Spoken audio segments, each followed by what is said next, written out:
Hello दोस्तों, हम लोग बात करने वाले हैं आज आईसीटी को लेकर के। तो जो आईसीटी स्किल्स है इसमें हम बात करेंगे कि आखिर हम लोग किस तरीके से अपने फाइल्स एंड फोल्डर को क्रिएट कर सकते हैं, यूज कर सकते हैं। इसी तरीके से बहुत सारे ऑपरेशंस हैं जो फाइल एंड फोल्डर पे है। इसके साथ साथ दोस्तों हम लोग बात करेंगे सिक्योरिटी को लेकर के कि किस तरीके से हम लोग अपने कंप्यूटर को मैनेज कर सकते हैं। इसमें हार्डवेयर के मैनेजमेंट के साथ साथ हम लोग सॉफ्टवेयर को भी किस तरीके से मैनेज करते हैं ये भी डिस्कस करेंगे। और इसी तरीके से दोस्तों बहुत सारे टॉपिक है जो हम डिस्कस करने वाले हैं। तो दोस्तों इस पूरे वीडियो को आप जरूर देखिएगा। इसमें अगर आपको कुछ कहना है तो दोस्तों कमेंट सेक्शन में जाके जरूर कहिएगा और मैं आपके पॉजिटिव कमेंट का वेट करता हूं।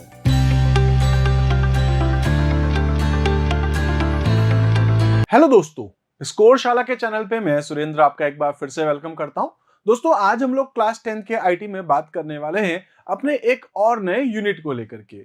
दोस्तों आज हम लोग बात करेंगे यहाँ पर यूनिट 3 यानी कि आईसीटी स्किल्स।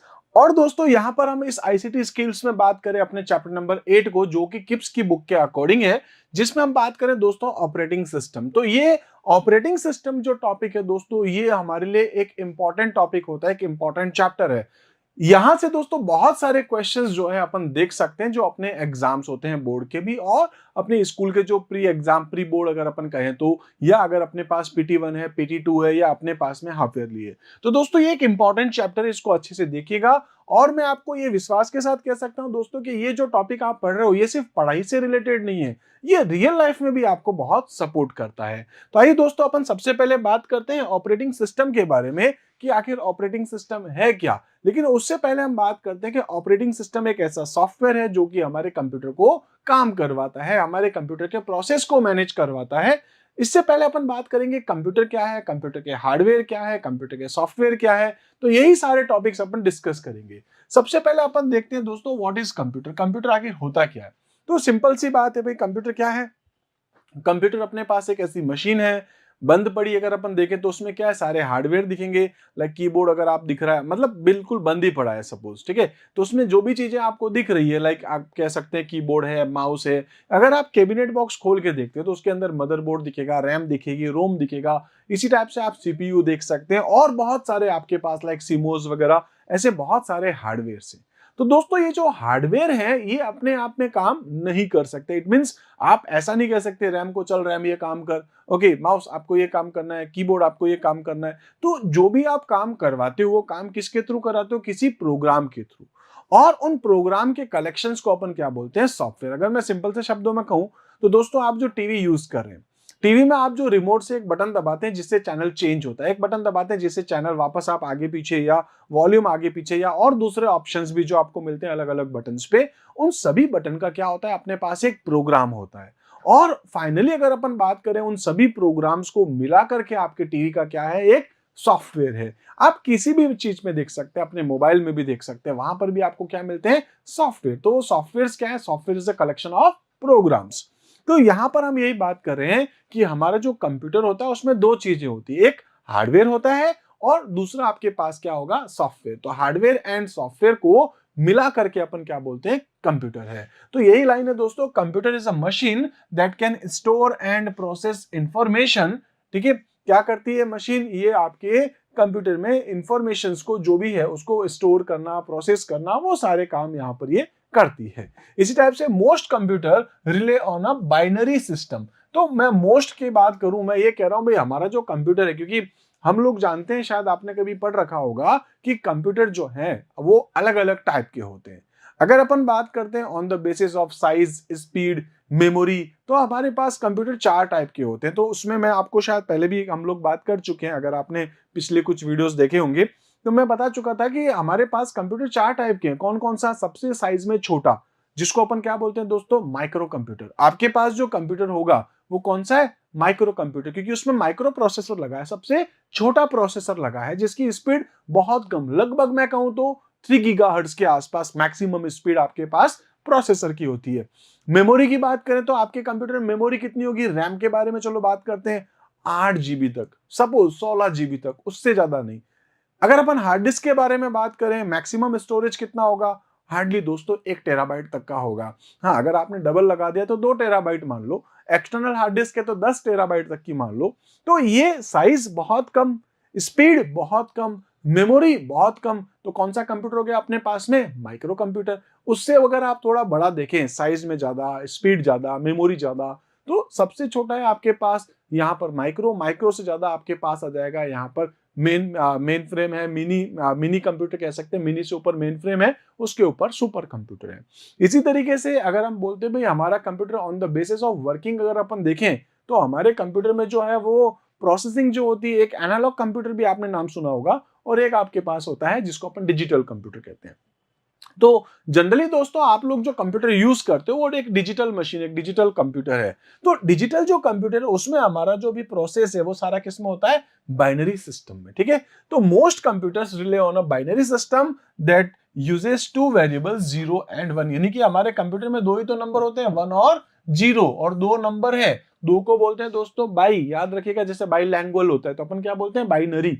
बाइनरी जिसमें दो नंबर्स होते हैं, 1 और 0 ही होता है। मतलब हमारा कंप्यूटर दोस्तों हमेशा केवल 1010 इसी के ऊपर ही काम करता है, और कुछ है ही नहीं।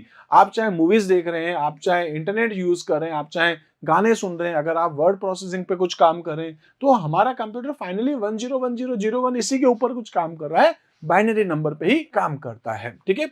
To complete task such as storing data, आप डेटा स्टोर करवा रहे हैं, कुछ कैलकुलेट करवा रहे हैं एल्गोरिदम्स को, और डिस्प्लेइंग इंफॉर्मेशन, तो आप इनपुट ले रहे हैं, प्रोसेस ले रहे हैं, आउटपुट दे रहे हैं, स्टोर कर रहे हैं। डेटा हमेशा डिजिट्स में ही होता है, इसलिए जब भी हम कंप्यूटर में कुछ काम करते हैं तो क्या बोलते हैं? Digital machine. डिजिटल डेटा, आपने बहुत कॉमन नाम सुना होगा, डिजिटल डेटा, डिजिटल फाइल है आपके पास, ठीक है। तो ये आपके पास क्या है भाई? कंप्यूटर क्या है? कंप्यूटर आपके पास एक ऐसी मशीन है जो कि आपके डेटा को प्रोसेस करती है, इंफॉर्मेशन बनाती है, स्टोर करती है। जनरली बाइनरी फॉर्मेट में आपका काम होता है।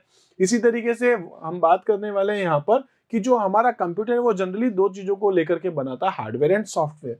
तो हम पहले बात करते हैं दोस्तों सॉफ्टवेयर। सॉफ्टवेयर क्या है? Computer software is typically classified into two major type of programme.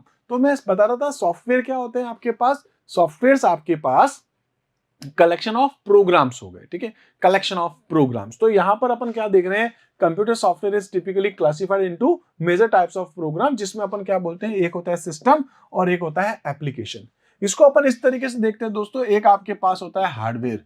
अब हार्डवेयर जो आपके पास है उससे अगर आपको काम कराना है, ठीक है, अगर आप बात करते हैं अपने हार्डवेयर को लेकर के, हार्डवेयर को काम करवाता है वो होता है आपके पास में एक सॉफ्टवेयर जिसको बोलते हैं अपन सिस्टम सॉफ्टवेयर। और सिस्टम सॉफ्टवेयर को अपन जो यूज करते हैं इसको अपन क्या बोलते हैं? एप्लीकेशन, ठीक है। तो ये क्या है? Application software. और एप्लीकेशन सॉफ्टवेयर को यूज करते हैं हम लोग, ठीक है। तो हम कौन हो गए? यूजर। अगर दोस्तों आप व्हाट्सएप चला रहे हैं, इसका मतलब है आप एक एप्लीकेशन सॉफ्टवेयर यूज कर रहे हैं। वीवो जो आपका एंड्रॉयड है, आईओएस है, उससे रिक्वेस्ट करेगा तो वो आपके पास जो सॉफ्टवेयर है सिस्टम सॉफ्टवेयर, जो कि मेन अगर अपन बात करें तो ऑपरेटिंग सिस्टम होता है, और फिर वो अगर कहें तो वो हार्डवेयर से काम कराता है। हार्डवेयर रेस्पॉन्स देता है सिस्टम सॉफ्टवेयर को, सिस्टम सॉफ्टवेयर एप्लीकेशन सॉफ्टवेयर को बोलता है, और एप्लीकेशन सॉफ्टवेयर हमें डिस्प्ले करता है। लाइक अगर दोस्तों मैं माइक्रोसॉफ्ट वर्ड में फाइल सेव करता हूं, तो मैं कौन सा सॉफ्टवेयर यूज कर रहा हूं? Application software. फिर वो माइक्रोसॉफ्ट वर्ड जो है वो किसको रिक्वेस्ट करेगा? विंडोज ऑपरेटिंग सिस्टम को। तो विंडोज क्या है? System software. और फिर वो विंडोज ऑपरेटिंग सिस्टम आपके डी ड्राइव में, ई ड्राइव में, पेन ड्राइव में, कहीं पर भी आपकी उस फाइल को सेव करेगा, ओपन करना है, जो भी आपने काम करवाना है, तो वो काम एक्चुअल में हार्डवेयर के बेस पे होगा। तो यहां पर अपन बात कर रहे हैं कि हार्डवेयर से काम करवाने के लिए आप क्या यूज करते हो? सॉफ्टवेयर। और सॉफ्टवेयर जनरली आपके पास दो टाइप के होते हैं, एक सिस्टम सॉफ्टवेयर और एक एप्लीकेशन सॉफ्टवेयर। सिस्टम सॉफ्टवेयर ऐसे सॉफ्टवेयर होते हैं जो डायरेक्ट हार्डवेयर को यूज करते हैं, जबकि एप्लीकेशन सॉफ्टवेयर हमेशा रिक्वेस्ट करते हैं किसको? सिस्टम सॉफ्टवेयर को, ठीक है। आई थिंक ये आपको समझ में आ गया होगा। तो यही हम लोग देख रहे हैं कि भाई सॉफ्टवेयर अपने पास कितने टाइप के हैं? दो टाइप के, सिस्टम सॉफ्टवेयर है और दूसरा एप्लीकेशन सॉफ्टवेयर है। चलिए नेक्स्ट अपन बात करते हैं सबसे पहले कि आखिर सिस्टम सॉफ्टवेयर क्या होता है। तो system software controls a computers internal functioning and also controls such peripherals and like monitor हो गया, प्रिंटर हो गया, स्टोरेज डिवाइसेस हो गए, इन सबको कंट्रोल करता है। जैसे मेरे अपने कंप्यूटर की बात करता हूं, तो मेरे कंप्यूटर में जो भी प्रोसेस हो रहा है, चाहे वो इनपुट हो रहा है तो इनपुट में अपन पेरिफेरल डिवाइसेस में यूज कर सकते हैं, कीबोर्ड, माउस, स्कैनर, जॉयस्टिक, जो भी आप ले रहे हैं। आउटपुट में अगर आप देखें तो आपके पास प्रिंटर हो जाएगा, मॉनिटर हो जाएगा, या आप जो भी स्पीकर यूज कर रहे हैं, तो उन सभी को मैनेज कौन करता है? System software. जो भी प्रोसेस हो रहा है, जो भी स्टोर हो रहा है, डेटा मेमोरी में जा रहा है, पेन ड्राइव में जा रहा है, पेन ड्राइव से वापस वो आ रहा है, जो भी प्रोसेस हो रहा है वो सारा का सारा कौन मेंटेन करता है दोस्तों?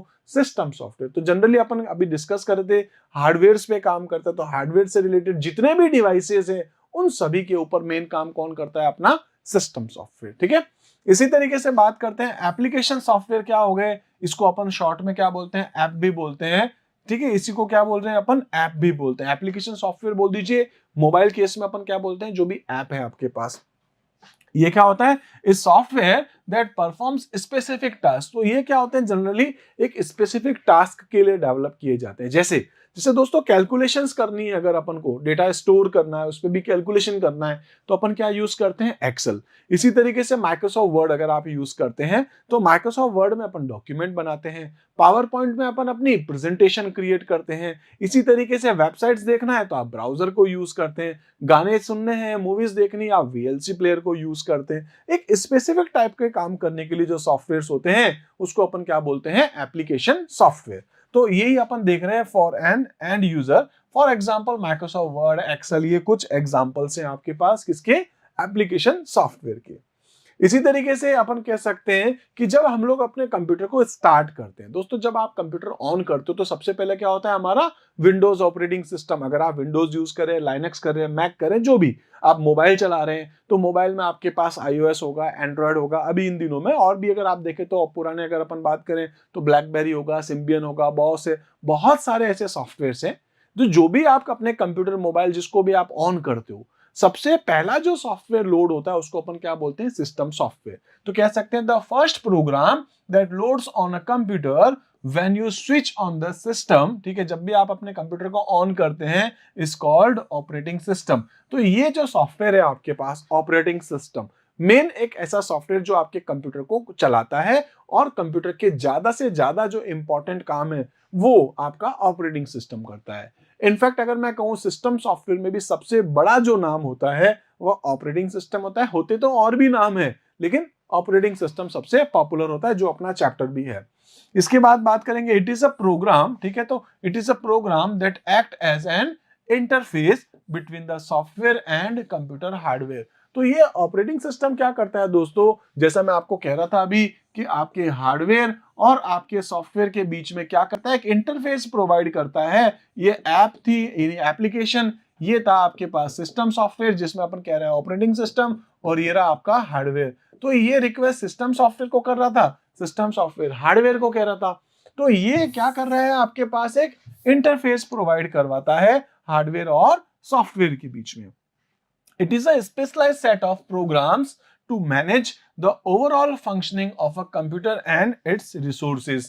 तो हमारे कंप्यूटर के ऑलमोस्ट जितने भी काम होते हैं, लाइक दोस्तों फाइल मैनेज करना, लाइक फाइल मैनेजमेंट है, प्रोसेस मैनेजमेंट है, इनपुट एंड आउटपुट मैनेजमेंट है, रिसोर्स मैनेजमेंट है, नेटवर्क मैनेजमेंट है, कोई भी टाइप का मैनेजमेंट अगर आप बात करें तो जनरली दोस्तों उसको कौन देखता है? यहाँ पर आपका ऑपरेटिंग सिस्टम। तो यही है कि आपके जो भी रिसोर्सेज हैं है ना, इनको मैनेज करता है, और हमारे कंप्यूटर के ओवरऑल जो फंक्शंस हैं उन सभी को भी मैनेज कौन करता है? हमारा ऑपरेटिंग सिस्टम। इसी तरीके से नेक्स्ट अगर अपन देखें तो कह सकते हैं इन ऑपरेटिंग सिस्टम कंट्रोल्स, है ना, तो an operating system controls and monitors the execution of the other program and application. तो हमारे जो भी प्रोग्राम्स, हमारे जो भी एप्लीकेशंस हैं उनके एग्जीक्यूशन को कंट्रोल भी यही करता है, उनको मॉनिटर भी यही करता है ऑपरेटिंग सिस्टम। लाइक अगर आप यहां पर देखें तो दोस्तों अपन कह सकते हैं कि आपके पास जो भी कंप्यूटर यूजर है वो इनमें से यूज कर रहा है, सपोज वर्ड को, ईमेल कर रहा है, एक्सेल कर रहा है, नेटफ्लिक्स देख रहा है, जो भी कर रहा है, तो ये रिक्वेस्ट किसको करता है? आपके ऑपरेटिंग सिस्टम को। ऑपरेटिंग सिस्टम चाहे वो विंडोज हो, चाहे वो लाइनक्स हो, चाहे मैक हो, उसको कहेगा। और दोस्तों आपका ऑपरेटिंग सिस्टम जो है वो मॉनिटर पे क्या डिस्प्ले करना है, स्पीकर पे क्या देना है, इस तरीके से आपके पास प्रिंटर पे क्या देना है, आउटपुट डिवाइसेस पे क्या डेटा भेजना है, क्या प्रोसेस करना है, वो सारे काम करता है। तो मेन आपका जो काम है वो क्या है? Operating system. ऑपरेटिंग सिस्टम क्या करता है? यहाँ कह सकते हैं एप्लीकेशन सॉफ्टवेयर और आपके हार्डवेयर के बीच में एक इंटरफेस प्रोवाइड करता है। इसी तरीके से यहाँ देखते हैं it performs basic task such as recognizing input from the keyboard, sending output to the monitor, managing files and directories यानी कि folder on the storage devices and controlling peripheral devices. Input manage करता है, output manage करता है, storage manage करता है, जितने भी पेरिफेरल डिवाइसेस हैं उन सभी को मैनेज करता है, आपकी फाइल एंड फोल्डर को मैनेज करता है। ये सारे काम आपका ऑपरेटिंग सिस्टम करता है। एक पेरिफेरल डिवाइस नाम आया होगा, क्या होता है इसके बारे में बात कर लेते हैं। दोस्तों हमारे कंप्यूटर में मेन काम क्या होता है, हमारे प्रोसेस करवाना। अब प्रोसेस करने के अलावा अगर अपन कहें तो जैसे मैं अपने कीबोर्ड को कनेक्ट करता हूं, ठीक है, अगर मैं पिन बाहर निकाल दूं तो क्या कंप्यूटर बंद हो जाएगा, क्या प्रोसेसिंग रुक जाएगी? नहीं। अगर मैं माउस लगाता हूं और मैं माउस को निकालता हूं, माना कि मेरे को अभी काम नहीं है माउस का, मैंने माउस निकाल दिया अगर सिंपल सा कंप्यूटर के बाहर, तो क्या प्रोसेस रुक जाएगा? नहीं। कंप्यूटर चल रहा है और मैंने मॉनिटर की केबल बाहर निकाली, केवल मॉनिटर जो डिस्प्ले कर रहा है, तो वो भी नहीं। इसका मतलब यह है दोस्तों कि जो भी आपके इनपुट डिवाइसेस होते हैं और जो भी आपके आउटपुट डिवाइसेस होते हैं, वो सारे के सारे आपके पास क्या कहलाते हैं, पेरिफेरल डिवाइसेस। ये याद रखिएगा, पेरिफेरल डिवाइसेस को अगर सिंपल से शब्दों में कहें तो ऐसे डिवाइसेस जो हमारे कंप्यूटर के अंदर पर यहां पर जो प्रोसेस में सपोर्ट नहीं करें, सपोर्ट वैसे कर रहे हैं, इनपुट आउटपुट के लिए कर रहे हैं, लेकिन अगर उनको निकाल देने पर कोई प्रोसेस रुकेगा? नहीं रुकेगा। तो वो सारे devices peripheral generally input devices और आउटपुट डिवाइसेस होते हैं। इसी तरीके से अपन कुछ एग्जांपल देख लेते हैं। जैसे नाम अगर अपन देखें तो यहाँ पर दोस्तों आप देख सकते हैं एक नाम आ जाएगा आपके पास, ये एक लोगो है जो कि अपने पास में लाइनक्स का। इसी तरीके से दोस्तों आप यहाँ पर देख सकते हैं ये आपके पास क्या है, विंडोज ऑपरेटिंग सिस्टम। ये आपके पास मैक यानी कि मैकिन्टोश ऑपरेटिंग सिस्टम है। ये अपने पास एक बॉस का लोगो है, भारत ऑपरेटिंग सिस्टम सॉल्यूशन, ठीक है, ये इंडिया का ही है, ठीक है, बॉस। तो ऐसे बहुत सारे अलग अलग टाइप के लोगो आप देख सकते हैं, कभी भी गूगल करेंगे तो बहुत सारे नाम आपको मिलेंगे। कुछ कॉमन पॉपुलर नाम है जो अपन देखते हैं, वो है लाइनक्स हो जाएगा आपके पास, लाइनक्स के बेस पर यूनिक्स यानी कि यूनिक्स के बेस पे बेसिकली लाइनक्स है, तो लाइनक्स है, विंडोज है, मैक है, सोलरिस है, बॉस है, ये कुछ एक नाम है। बॉस मतलब भारत ऑपरेटिंग सिस्टम सॉल्यूशन। तो ये कुछ कॉमन नाम है आपके पास में, some of the commonly used operating systems are. इसी तरीके से अपन कुछ मोबाइल बेस्ड ऑपरेटिंग सिस्टम भी देख सकते हैं, ठीक है। जैसे कुछ पॉपुलर मोबाइल ऑपरेटिंग सिस्टम कौन कौन से, सबसे कॉमन तो है दोस्तों, आप लोग शायद अभी भी यूज कर रहे होंगे, अभी आपके हाथ में शायद एंड्रॉयड हो सकता है, ठीक है, एंड्रॉयड आप यूज कर रहे हैं। सिम्बियन को अपन इन दिनों में कम यूज करते हैं, अपन या तो एंड्रॉयड यूज करते हैं या फिर iOS को यूज करते हैं। सिम्बियन पहले अपन यूज करते थे, लाइक नोकिया वगैरह में अपन देखते थे। एक ब्लैकबेरी जो मोबाइल आता था, तो ब्लैकबेरी का खुद का ऑपरेटिंग सिस्टम हुआ करता था, अभी कुछ साल पहले तक तो था ही, अभी वो वापस ब्लैकबेरी आया है एंड्रॉयड में। इसी टाइप से आपके पास एक विंडोज मोबाइल ऐप भी आता था, विंडोज मोबाइल मतलब आपको शायद पता होगा, नोकिया कंपनी को खरीद लिया था, आपको शायद थोड़ा सा आइडिया होगा, थोड़ी सी हिस्ट्री में जा रहा हूं। तो नोकिया एक बहुत पॉपुलर ब्रांड हुआ करता था एक टाइम पे इंडिया में। तो माइक्रोसॉफ्ट को लगा यार क्यों नहीं अपन इसको खरीद लेते हैं और अपन अपना खुद का ऑपरेटिंग सिस्टम चलाते हैं, ठीक है। तो उसने क्या कर दिया, नोकिया को खरीद लिया। नोकिया को खरीदने के बाद पहले तो उसने क्या कर दिया, उसका नाम चेंज करा, केवल नाम, नाम क्या कर दिया, विंडोज। और उसके बाद उसने उसका ऑपरेटिंग सिस्टम भी हटा करके अपना विंडोज ऑपरेटिंग सिस्टम चला दिया। तो हालांकि बहुत बुरे तरीके से पिट गया था, थोड़े टाइम तक तो चला होगा, लेकिन पूरा पिट गया, क्योंकि दुनिया में अभी अगर अपन बात करें तो दो ही नाम चल रहे हैं, iOS और एंड्रॉयड। तो एंड्रॉयड के सामने माइक्रोसॉफ्ट को झुकना पड़ा और फाइनली उसने क्या करा, अपना विंडोज बंद करके अभी वो क्या लेकर के आ गया, वापस एंड्रॉयड। मतलब अब अपन बात कर सकते हैं विंडोज जो कंपनी का मोबाइल था, है ना, उसमें क्या आ गया, एंड्रॉयड। और शायद आपको पता चल गया होगा कि पहले तो उसने नाम भी चेंज किया था, वापस अभी नोकिया के नाम से आ चुका है। तो नोकिया नाम से अभी जो मोबाइल आपको मिल रहे हैं बेसिकली वो माइक्रोसॉफ्ट का ही है। उसने थोड़ी सी होशियारी करी, पिट गया, लेकिन फाइनली सब कुछ अब वापस वैसा ही हो गया है। लेकिन अब मार्केट बहुत बदल गया है, अब नोकिया भी अब बहुत कंपटीशन में, जबकि एक टाइम पे बहुत पॉपुलर हुआ करता था। चलिए, तो यही है मोबाइल ऑपरेटिंग सिस्टम क्या है। Mobile OS is an OS built exclusively for mobile devices. तो मोबाइल डिवाइसेस के लिए इसको बनाया जाता है। स्मार्टफोन के लिए आप यूज करते हैं, पीडीए के लिए यूज करते हैं, टैबलेट के लिए यूज करते हैं, और other embedded mobile operating system जो उस पर चलते हैं उनके लिए आप इसको यूज करते हैं। इसी टाइप से कौन कौन से फंक्शंस हैं दोस्तों, ये बहुत इंपॉर्टेंट है, कौन कौन से फंक्शंस है अपने पास जिनको यूज करते हुए हम लोग मतलब ऑपरेटिंग सिस्टम को जो यूज करते हैं। तो ऑपरेटिंग सिस्टम क्यों यूज करें, उसके फंक्शंस क्या है, ये भी जानना हमारे लिए जरूरी है। तो दोस्तों सबसे पहले अपन बात करते हैं भाई प्रोसेसर मैनेजमेंट।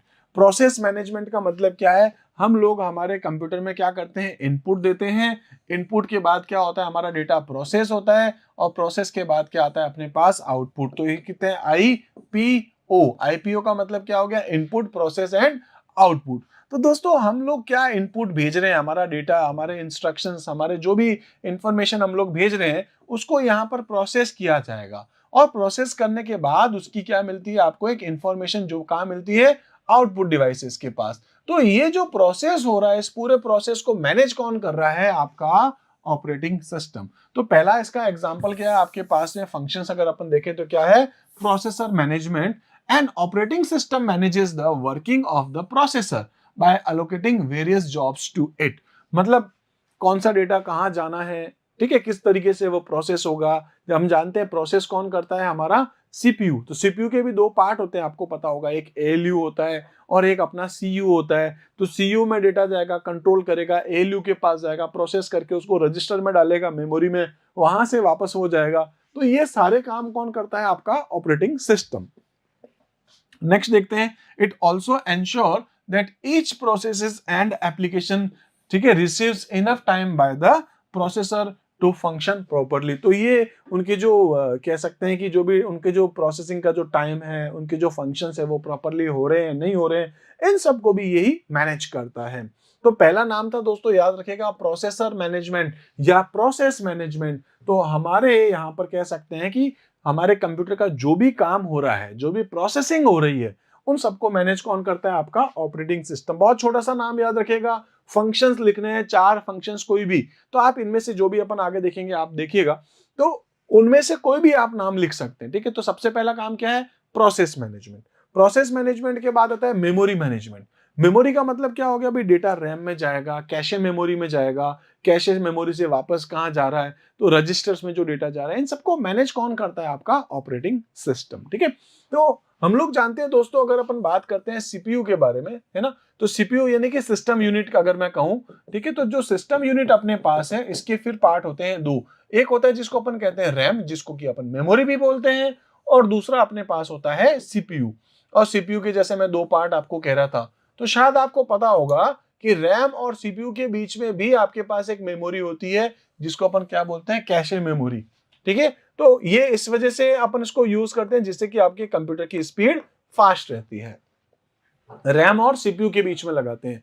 तो दोस्तों आप रैम को, कैशे को और दूसरे टाइप की जो भी मेमोरी होती है, इन सभी को मैनेज भी कौन करता है, अपना ऑपरेटिंग सिस्टम, ठीक है। मल्टीपल एप्लीकेशंस पे अपन इसको यूज करते हैं। It also take care of the fact that one process should not consume the memory allocated to another या प्रोसेसेस। तो यहाँ पर आपके पास कौन सा डेटा आ रहा है, कौन सा डेटा प्रोसेस हो रहा है, मेमोरी में कौन सा डेटा जा रहा है, इसका इफेक्ट किसी और पे तो नहीं पड़ रहा है। इन सबको मैनेज करने का काम भी किसका होता है, ऑपरेटिंग सिस्टम का।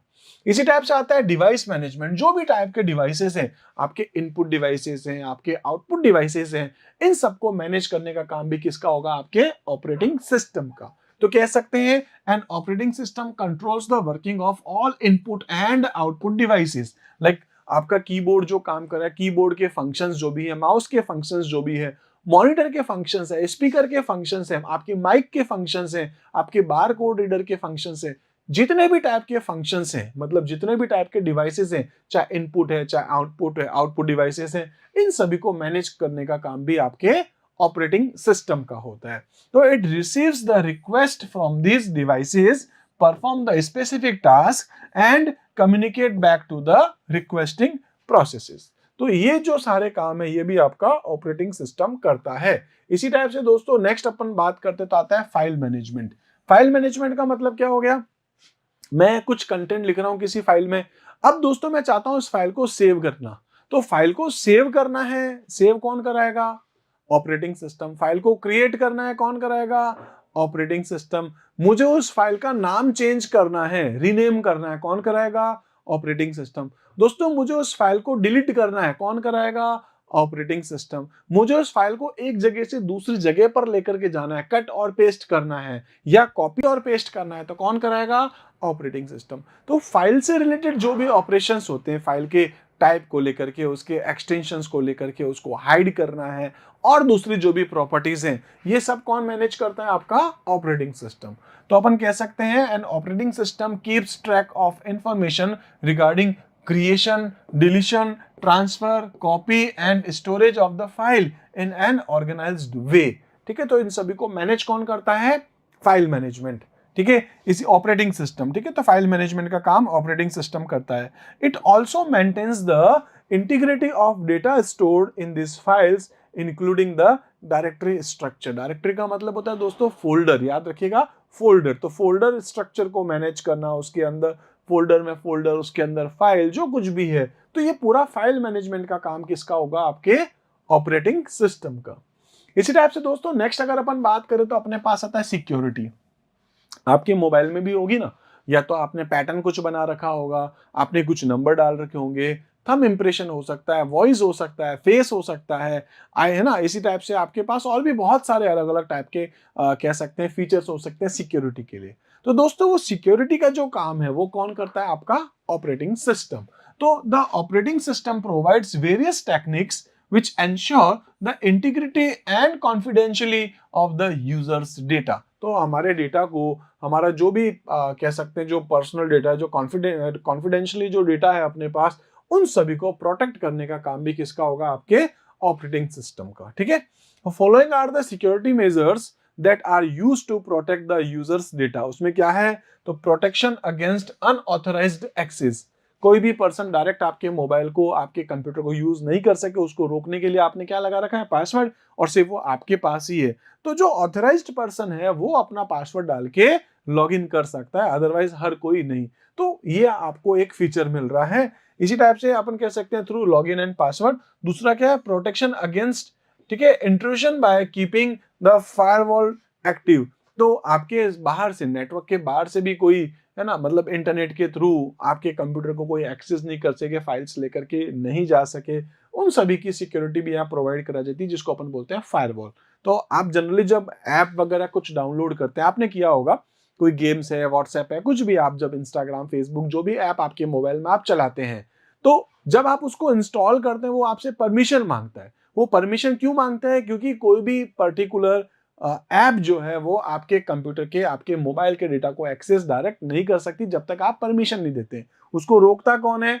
फायरवॉल रोकता है। तो फायरवॉल भी क्या एक सिक्योरिटी का फीचर है। तो फायरवॉल हो गया, या फिर यूजर नेम पासवर्ड हो गया, ये सब क्या है? आपके पास सिक्योरिटी के पॉइंट्स हैं, और ये सिक्योरिटी प्रोवाइड कौन करता है दोस्तों? Operating system. इसी तरीके से नेक्स्ट है आपके पास एरर डिटेक्शन। एरर डिटेक्शन का मतलब क्या है? कि आप कुछ एग्जीक्यूट कर रहे हैं, बीच में कोई एरर आ रही है। जैसे मैं पेन ड्राइव से मूवी देख रहा था और दोस्तों मैंने पेन ड्राइव बाहर निकाल दी, तो एरर आ गया, कौन मैनेज करेगा? Operating system. इसी तरीके से आप कोई जॉब चल रही है, लाइक प्रिंट हो रहा है, प्रिंट होते हुए तो पेपर खत्म हो गए, तो उस टाइम पर वो जो एरर आ रही है वो मैनेज कौन करेगा? आपका ऑपरेटिंग सिस्टम। इसी टाइप से कोई दूसरे टाइप के एरर आते हैं, कोई प्रोसेस में या किसी भी जगह पर कोई एरर आ रहा है, तो उस एरर को मैनेज कौन करेगा? आपका ऑपरेटिंग सिस्टम। तो कह सकते हैं the operating system checks the system from time to time for any kind of external threats और मैलिशियस सॉफ्टवेयर एक्टिवली।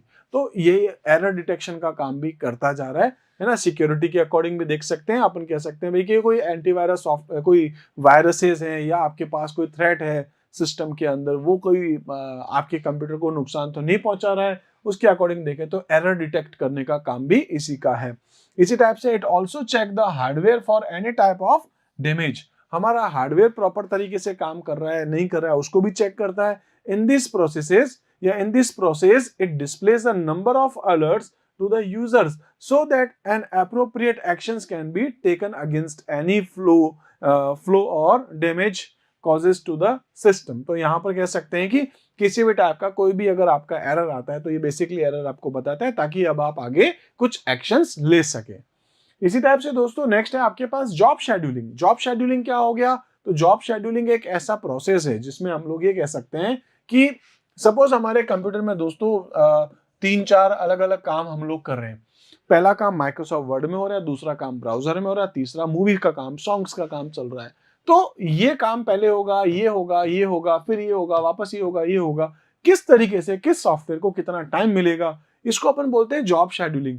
पहले वो प्रोसेसर यहाँ से डेटा उठाएगा कुछ नैनो सेकेंड्स के लिए, फिर कुछ नैनो सेकेंड्स यहाँ, फिर कुछ नैनो सेकेंड्स यहाँ, वापस यहाँ, यहाँ, यहाँ, यहाँ, यहाँ, यहाँ। इस तरीके से दोस्तों वो क्या करेगा? डेटा लेता जाएगा। और वो लेता जाएगा, मतलब आप 1 सेकंड में कहें तो उसकी चांस जो है वो हजारों बार आ चुकी होगी। तो हजारों बार है, जितनी भी बार, वो प्रोसेस पे डिपेंड करता है, तो ये जो आपके पास जो काम था इसको क्या बोलते हैं अपन, जॉब शेड्यूलिंग। इन अ मल्टीटास्किंग, मल्टीटास्किंग मतलब जिसमें एक से ज्यादा सॉफ्टवेयर एक साथ काम करें, मल्टीटास्क हो रहा है। In a multitasking operating system where multiple programs run at the same time, same time पर आपके पास मल्टीपल सॉफ्टवेयर काम कर रहे हैं, the operating system determines which application should run and in what order. तो पहले कौन सा ऑपरेटिंग मतलब यहाँ पर कौन से ऐप से डेटा लेना है, फिर किससे लेना है, फिर किससे लेना है, फिर किससे लेना है, उनका एक ऑर्डर जो मैनेज करना है, वो सारा काम भी क्या होता है आपके पास, जॉब शेड्यूलिंग। ठीक है, इसमें बात कर सकते हैं कि it also checks how much time should be allocated for each application. तो इस एप्लीकेशन को कितना टाइम दिया जाएगा, इसको कितना, इसको कितना, इसको कितना। आपने 5 7 10 एक साथ एप्लीकेशंस ओपन कर रखे हैं, तो किसको कितना टाइम देना है, वो सारा काम क्या होता है, जॉब शेड्यूलिंग। इसी टाइप से दोस्तों नेक्स्ट अगर अपन आगे बात करेंगे types of operating system. Operating system कौन कौन से होते हैं, तो एक आपके पास होता है जिसको कहते हैं single user operating system. Single user में क्या होता है, एक टाइम पे एक ही यूजर काम कर सकता है। जैसे अगर अपन बात करते हैं विंडोज की, आपके कंप्यूटर पे अगर आप चला रहे हैं तो दोस्तों एक टाइम पे कितने लोग काम कर सकते हैं, एक टाइम पे एक ही। अगर अपन बात करते हैं कोई सर्वर बना रखा है आपने, कोई कंप्यूटर ऐसा, जैसे आपकी स्कूल्स में भी होगा, एक मेन कंप्यूटर होगा और बाकी के सभी कंप्यूटर उस कंप्यूटर के साथ जुड़े हैं। लाइक अगर आप फेसबुक चला रहे हैं सपोज, तो फेसबुक में एक साथ में करोड़ों लोग जुड़े हैं, इसका मतलब फेसबुक का जो ऑपरेटिंग सिस्टम होगा वो कौन सा होगा, मल्टी। यहां पर अपन कह सकते हैं कौन सा हो जाएगा, सिंगल यूजर, और ये ना मल्टी यूजर। लेकिन आपका जो कंप्यूटर है, ठीक है, जिसमें एक टाइम पर एक ही आदमी काम कर सकता है, उसको क्या बोलते हैं, सिंगल यूजर ऑपरेटिंग सिस्टम। तो सिंगल यूजर, मल्टी यूजर, एक साथ बहुत सारे लोग काम कर सकते हैं सर्वर के ऊपर। याद रखिएगा, ये अगर मल्टी यूजर आ रहा है इट मींस आप किसी सर्वर पे काम करें, मेन एक कंप्यूटर है और आप सभी लोग अपना डेटा वहां भेज रहे हैं और वहां पर आपका डेटा प्रोसेस हो रहा है। इसी टाइप से सिंगल टास्किंग और मल्टीटास्किंग है। सिंगल टास्किंग मतलब एक कंप्यूटर पे एक टाइम पे एक ही सॉफ्टवेयर चला सकते हो। जैसे डिस्क ऑपरेटिंग सिस्टम, डॉस, अगर आपने कभी नाम सुना है, एक ऑपरेटिंग सिस्टम होता है, उसमें जो कमांड लिखोगे वो काम हो जाएगा, फिर जो कमांड लिखोगे वो काम होगा। तो इसका मतलब क्या हो गया, एक टाइम पे एक ही काम हो सकता है। जबकि इन दिनों में हम लोग जो यूज करते हैं वो कौन सा है, मल्टीटास्किंग। मल्टीटास्किंग का मतलब क्या है, आज आप एक साथ एक से ज्यादा एप्लीकेशन चला सकते हो। मोबाइल में भी आप बहुत सारे यूज कर सकते हैं, कंप्यूटर पे भी आप बहुत सारे एप्लीकेशंस एक साथ यूज करते हैं, इसलिए अपन उसको क्या बोलते हैं यहाँ पर, मल्टीटास्किंग ऑपरेटिंग सिस्टम। ऐसे दोस्तों आपके पास होते हैं मल्टी थ्रेडिंग ऑपरेटिंग सिस्टम होते हैं। इसी टाइप से आपके पास ग्राफिकल यूजर इंटरफेस भी होता है, एक नाम सुना होगा आपने GUI, और एक नाम होता है CUI। GUI का मतलब क्या है, ग्राफिकल यूजर इंटरफेस। इसका क्या मतलब होगा ग्राफिकल यूजर इंटरफेस का, कि आप जो है ग्राफिक्स को यूज करते हैं। जैसे क्रॉस बटन पे क्लिक कर सकते हो, मिनिमाइज वाले बटन पे क्लिक कर सकते हो, मैक्सिमाइज बटन पे क्लिक कर सकते हो, अपने कंप्यूटर के शटडाउन वाले बटन पे जाकर के क्लिक कर सकते हैं, आप डेट एंड टाइम पे जाके क्लिक कर सकते हैं। मतलब वो सब क्या ग्राफिकली आपके सामने।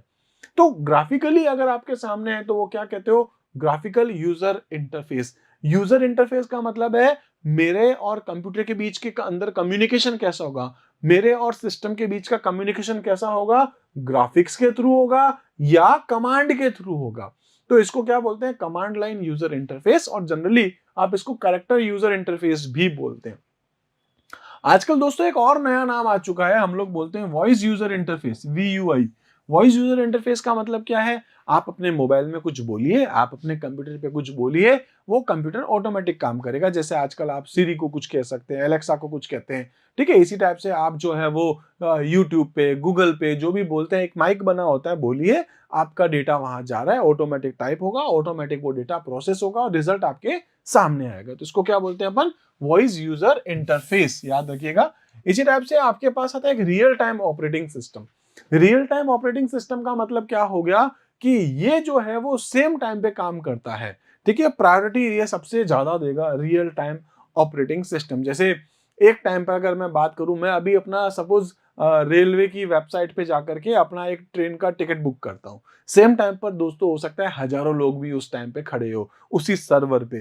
तो वहां पर अपन क्या कह रहे हैं भाई, मेरे को रेस्पॉन्ड सेम टाइम पे मिलेगा, ऐसे ही दूसरे वाले को सेम टाइम पे, थर्ड वाले को सेम टाइम पे रेस्पॉन्ड मिलेगा। तो वो जो ऑपरेटिंग सिस्टम होगा उस कंप्यूटर का, उस सर्वर का, वो कौन सा होगा, real time operating system.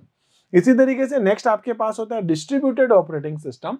Distributed operating system का मतलब क्या होता है कि एक ऐसा सॉफ्टवेयर है, एक ऐसा ऑपरेटिंग सिस्टम होता है जिसमें आपका जो डेटा है वो अलग अलग जगह से आता है। जैसे अगर अपन बात करते हैं, कोई सर्वर अगर अपन बना रहे हैं सपोज, तो सर्वर पे क्या होगा, आपके पास में आप चाहें तो डिस्ट्रीब्यूटेड ऑपरेटिंग सिस्टम बना सकते हैं। कुछ डेटा यहाँ से आएगा, कुछ डेटा यहाँ से आएगा, कुछ डेटा कहीं और से, तो डेटा अलग अलग जगह से आ सकता है, डेटा अलग अलग जगह पे प्रोसेस हो सकता है, तो वो अपने पास क्या है, डिस्ट्रीब्यूटेड ऑपरेटिंग सिस्टम।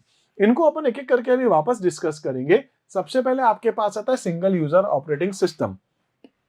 इसमें क्या होता है दोस्तों, आप जो भी इनपुट देते हैं कीबोर्ड से, वो डेटा आपका आएगा, सीपीयू उसको प्रोसेस करेगा और वो वापस कहां आएगा, आपके आउटपुट पे आ जाएगा। तो इसका मतलब क्या है, एक काम आएगा, वो जो भी आप काम भेज रहे हो, पहले वो डेटा प्रोसेस होगा, वो आउटपुट पे जाएगा, फिर आपको दूसरा काम दोगे, वो आपका डेटा प्रोसेस होगा, वो आउटपुट पे जाएगा। इसी टाइप से एक टाइम पर एक ही काम आप भेज सकते हो और साथ में एक टाइम पर एक ही यूजर उसको भेज सकता है।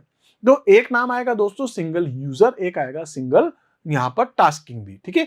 तो सिंगल यूजर में क्या हो गया कि जो काम भेज रहा है वो एक टाइम पर एक जना ही भेज सकता है, जबकि एक मल्टी यूजर भी अपन आगे पढ़ेंगे, उसमें एक से ज्यादा यूजर भेज सकते हैं। जैसे अभी ये एक यूजर भेज रहा है, अभी क्या होगा, आगे जाते हुए यहां से भी आ रहा है, यहां से भी आ रहा है, यहां से भी आ रहा है, अलग अलग जगह से डेटा आता जा रहा है। तो इसका मतलब वो क्या हो जाएगा, आपके पास मल्टी यूजर ऑपरेटिंग सिस्टम।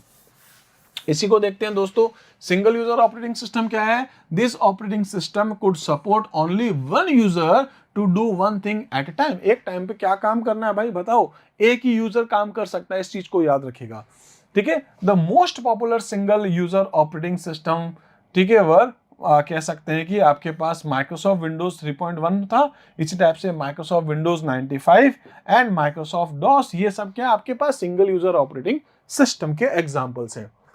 इसी टाइप से दोस्तों नेक्स्ट है अपने पास सेकंड, जिसको अपन क्या बोलते हैं, मल्टी यूजर। मल्टी यूजर में क्या होगा, यहां से डेटा आ रहा जा रहा है, यहां से डेटा आ रहा जा रहा है, यहां से डेटा आ रहा जा रहा है। तो दोस्तों इसका जो प्रोसेसर है वो कैसे काम कर रहा है, अलग अलग यूजर से डेटा लेकर के उसको प्रोसेस करवा रहा है, ठीक है। तो इसमें क्या होगा, multi user operating system allows more than one user to use the same computer at the same time, ठीक है। तो सेम टाइम पर यहां पर मल्टीपल यूजर्स इससे कनेक्ट हो सकते हैं।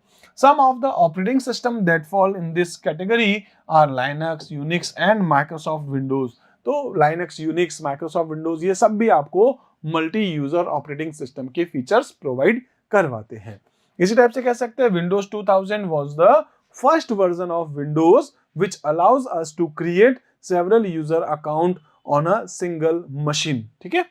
इसी टाइप से अपन नेक्स्ट जो डिस्कस करें दोस्तों, वो आता है ग्राफिकल यूजर इंटरफेस। तो ग्राफिकल यूजर इंटरफेस आप यहां पर देख सकते हैं। जैसे दोस्तों मैं सपोज इस बटन पे क्लिक करता हूं, एक डायलॉग बॉक्स आ रहा है, या जो भी विंडो आई है, इस विंडो में आप कोई किसी पर भी क्लिक करेंगे तो वो पर्टिकुलर कलर सेलेक्ट हो सकता है। इसको क्रॉस बटन पे क्लिक करेंगे वो हट जाएगा। इसी टाइप से इस बटन पे क्लिक करेंगे तो आपके सामने कुछ और आएगा। इसमें से जिस किसी भी फाइल को अपन सेलेक्ट करेंगे वो फाइल आपकी ओपन हो जाएगी, क्लोज कर दो, बंद हो गया। तो मेरे और कंप्यूटर के बीच में जो कम्युनिकेशन था वो कैसा हुआ है दोस्तों, ग्राफिकली, ठीक है। तो ग्राफिकल यूजर इंटरफेस, इसमें क्या है, दिस ऑपरेटिंग सिस्टम कह सकते हैं कि ग्राफिकल यूजर इंटरफेस क्या है, based on interactive in nature. तो ये एक इंटरेक्टिव होता है, सबसे बड़ी बात तो, ठीक है। इसी टाइप से क्या कह सकते हैं, the commands have been replaced by graphical symbols displayed on the computer screen called icons. तो पहले क्या होता था दोस्तों, हर काम के लिए कमांड लिखना पड़ता था।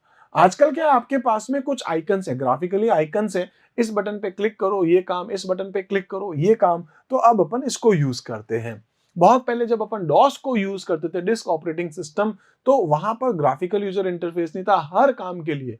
इनफैक्ट अगर मैं कहूं तो एक नई फाइल बनानी है, फाइल को ओपन करना है, फाइल को जो भी काम करना हो, तो उसके लिए आपको कमांड टाइप करने पड़ते थे। कुछ सालों पहले की बात कर रहा हूं, लेकिन अब अपन जो विंडोज को यूज कर रहे हैं या दूसरे कोई भी ऑपरेटिंग सिस्टम, तो वो सब आपको GUI और VUI के फीचर्स अवेलेबल कराता है। इसी टाइप से कहेंगे the user can perform all operations by clicking on this icon. तो ये जो आइकन्स थे, ऑपरेशन को परफॉर्म करवाना है तो क्या करोगे आप, उस बटन पे क्लिक करके अपने काम करवा सकते हो, ठीक है। Now user does not need to remember the lengthy command. पहले क्या था, अगर मैं आपसे कहूँ एक फाइल ओपन, एक फोल्डर ओपन करना है, ठीक है, तो आपको लिखना पड़ता था CD। सपोज एक आपके पास फोल्डर है जिसका नाम है जावा, तो आप लिखते थे CD स्पेस जावा, तो जावा नाम का फोल्डर आप ओपन करते थे। फिर उसके अंदर कोई फाइल है, उसको डिस्प्ले करना है, रीनेम करना है, ओपन करना है, क्या काम करना है, वो जो भी कमांड लिखने पड़ते थे, ठीक है। अब आपको वो सारे कमांड याद करने की जरूरत नहीं है। और there syntaxes as they had to do in command line interface. तो पहले आप क्या है CLI पे यूज करते थे, कमांड लाइन यूजर इंटरफेस पे आप इसको यूज करते थे। इसको आप CUI यानी कि कमांड लाइन यूजर इंटरफेस भी कह सकते हैं और कैरेक्टर यूजर इंटरफेस भी कहते हैं। कुछ एग्जांपल है GUI के, ऑलमोस्ट सारे आज के टाइम पे जो यूज कर रहे हो, विंडोज है या फिर मैक है या लाइनक्स है, एंड्रॉयड है, iOS है, जो भी आप यूज कर रहे हो आज के टाइम पे, वो सारे के सारे कौन से हैं आपके पास में, GUI के ही हैं। CUI तो हट ही गया है। इसी तरीके से नेक्स्ट अगर अपन बात करते हैं multitasking operating system. Multitasking operating system क्या है दोस्तों, आपके पास में यहां पर आप एक ही कंप्यूटर में एक से ज्यादा ऐप, एक ये अलग चल रहा है, सपोज आपका माइक्रोसॉफ्ट वर्ड चल रहा है, एक्सेल भी चल रहा है, गाने भी चल रहे हैं, आप ब्राउजर भी चला रहे हैं, तो एक साथ में ये अलग अलग टाइप के सॉफ्टवेयर आप एक साथ यूज कर सकते हैं। The ability to perform more than one task at a single instance of time is called multitasking. आप एक साथ बहुत सारे काम कर सकते हो। An operating system that is capable of doing multiple tasks or executing processes while using command processing resources like common processing resources like CPU is called a multitasking operating system। तो इसमें क्या कह सकते हैं कि आपका जो भी CPU है, अगर वो मल्टीपल काम कर सकता है, आज के टाइम पर आपको सारे CPU मल्टीपल काम करने वाले ही मिलने वाले। इनफैक्ट मैं कहूँ तो CPU के भी कैटेगरीज अगर आप आजकल देखें, तो अपन जानते हैं आजकल अगर आप कोई CPU ले रहे हैं, जैसे मैं मोबाइल की बात करूं, तो दोस्तों मोबाइल का भी जो प्रोसेसर है आज के पास है ना, एक तो सॉफ्टवेयर तो है ही है, मल्टीटास्किंग ऑपरेटिंग सिस्टम तो है ही है, और आजकल आपके जो सॉफ्टवेयर्स हैं, आपने सुना होगा dual core, octa core, quad core, hexa core. इसका मतलब क्या, प्रोसेसर भी आपके अलग अलग पार्ट में डिवाइड होते हैं, तो आपके कंप्यूटर की प्रोसेसिंग स्पीड भी फास्ट होती है। तो यहां पर अपन क्या बात कर रहे थे, मल्टीटास्किंग ऑपरेटिंग सिस्टम, ठीक है। तो बस यही था आपके पास। इसी में अगर अपन बात करें तो अपने पास आता है multi threading operating system. Multi threading का मतलब क्या है कि अगर एक ही सॉफ्टवेयर है आपके पास, इसमें भी आपके पास अलग अलग टाइप के थ्रेड सेम टाइम पर काम करते हैं।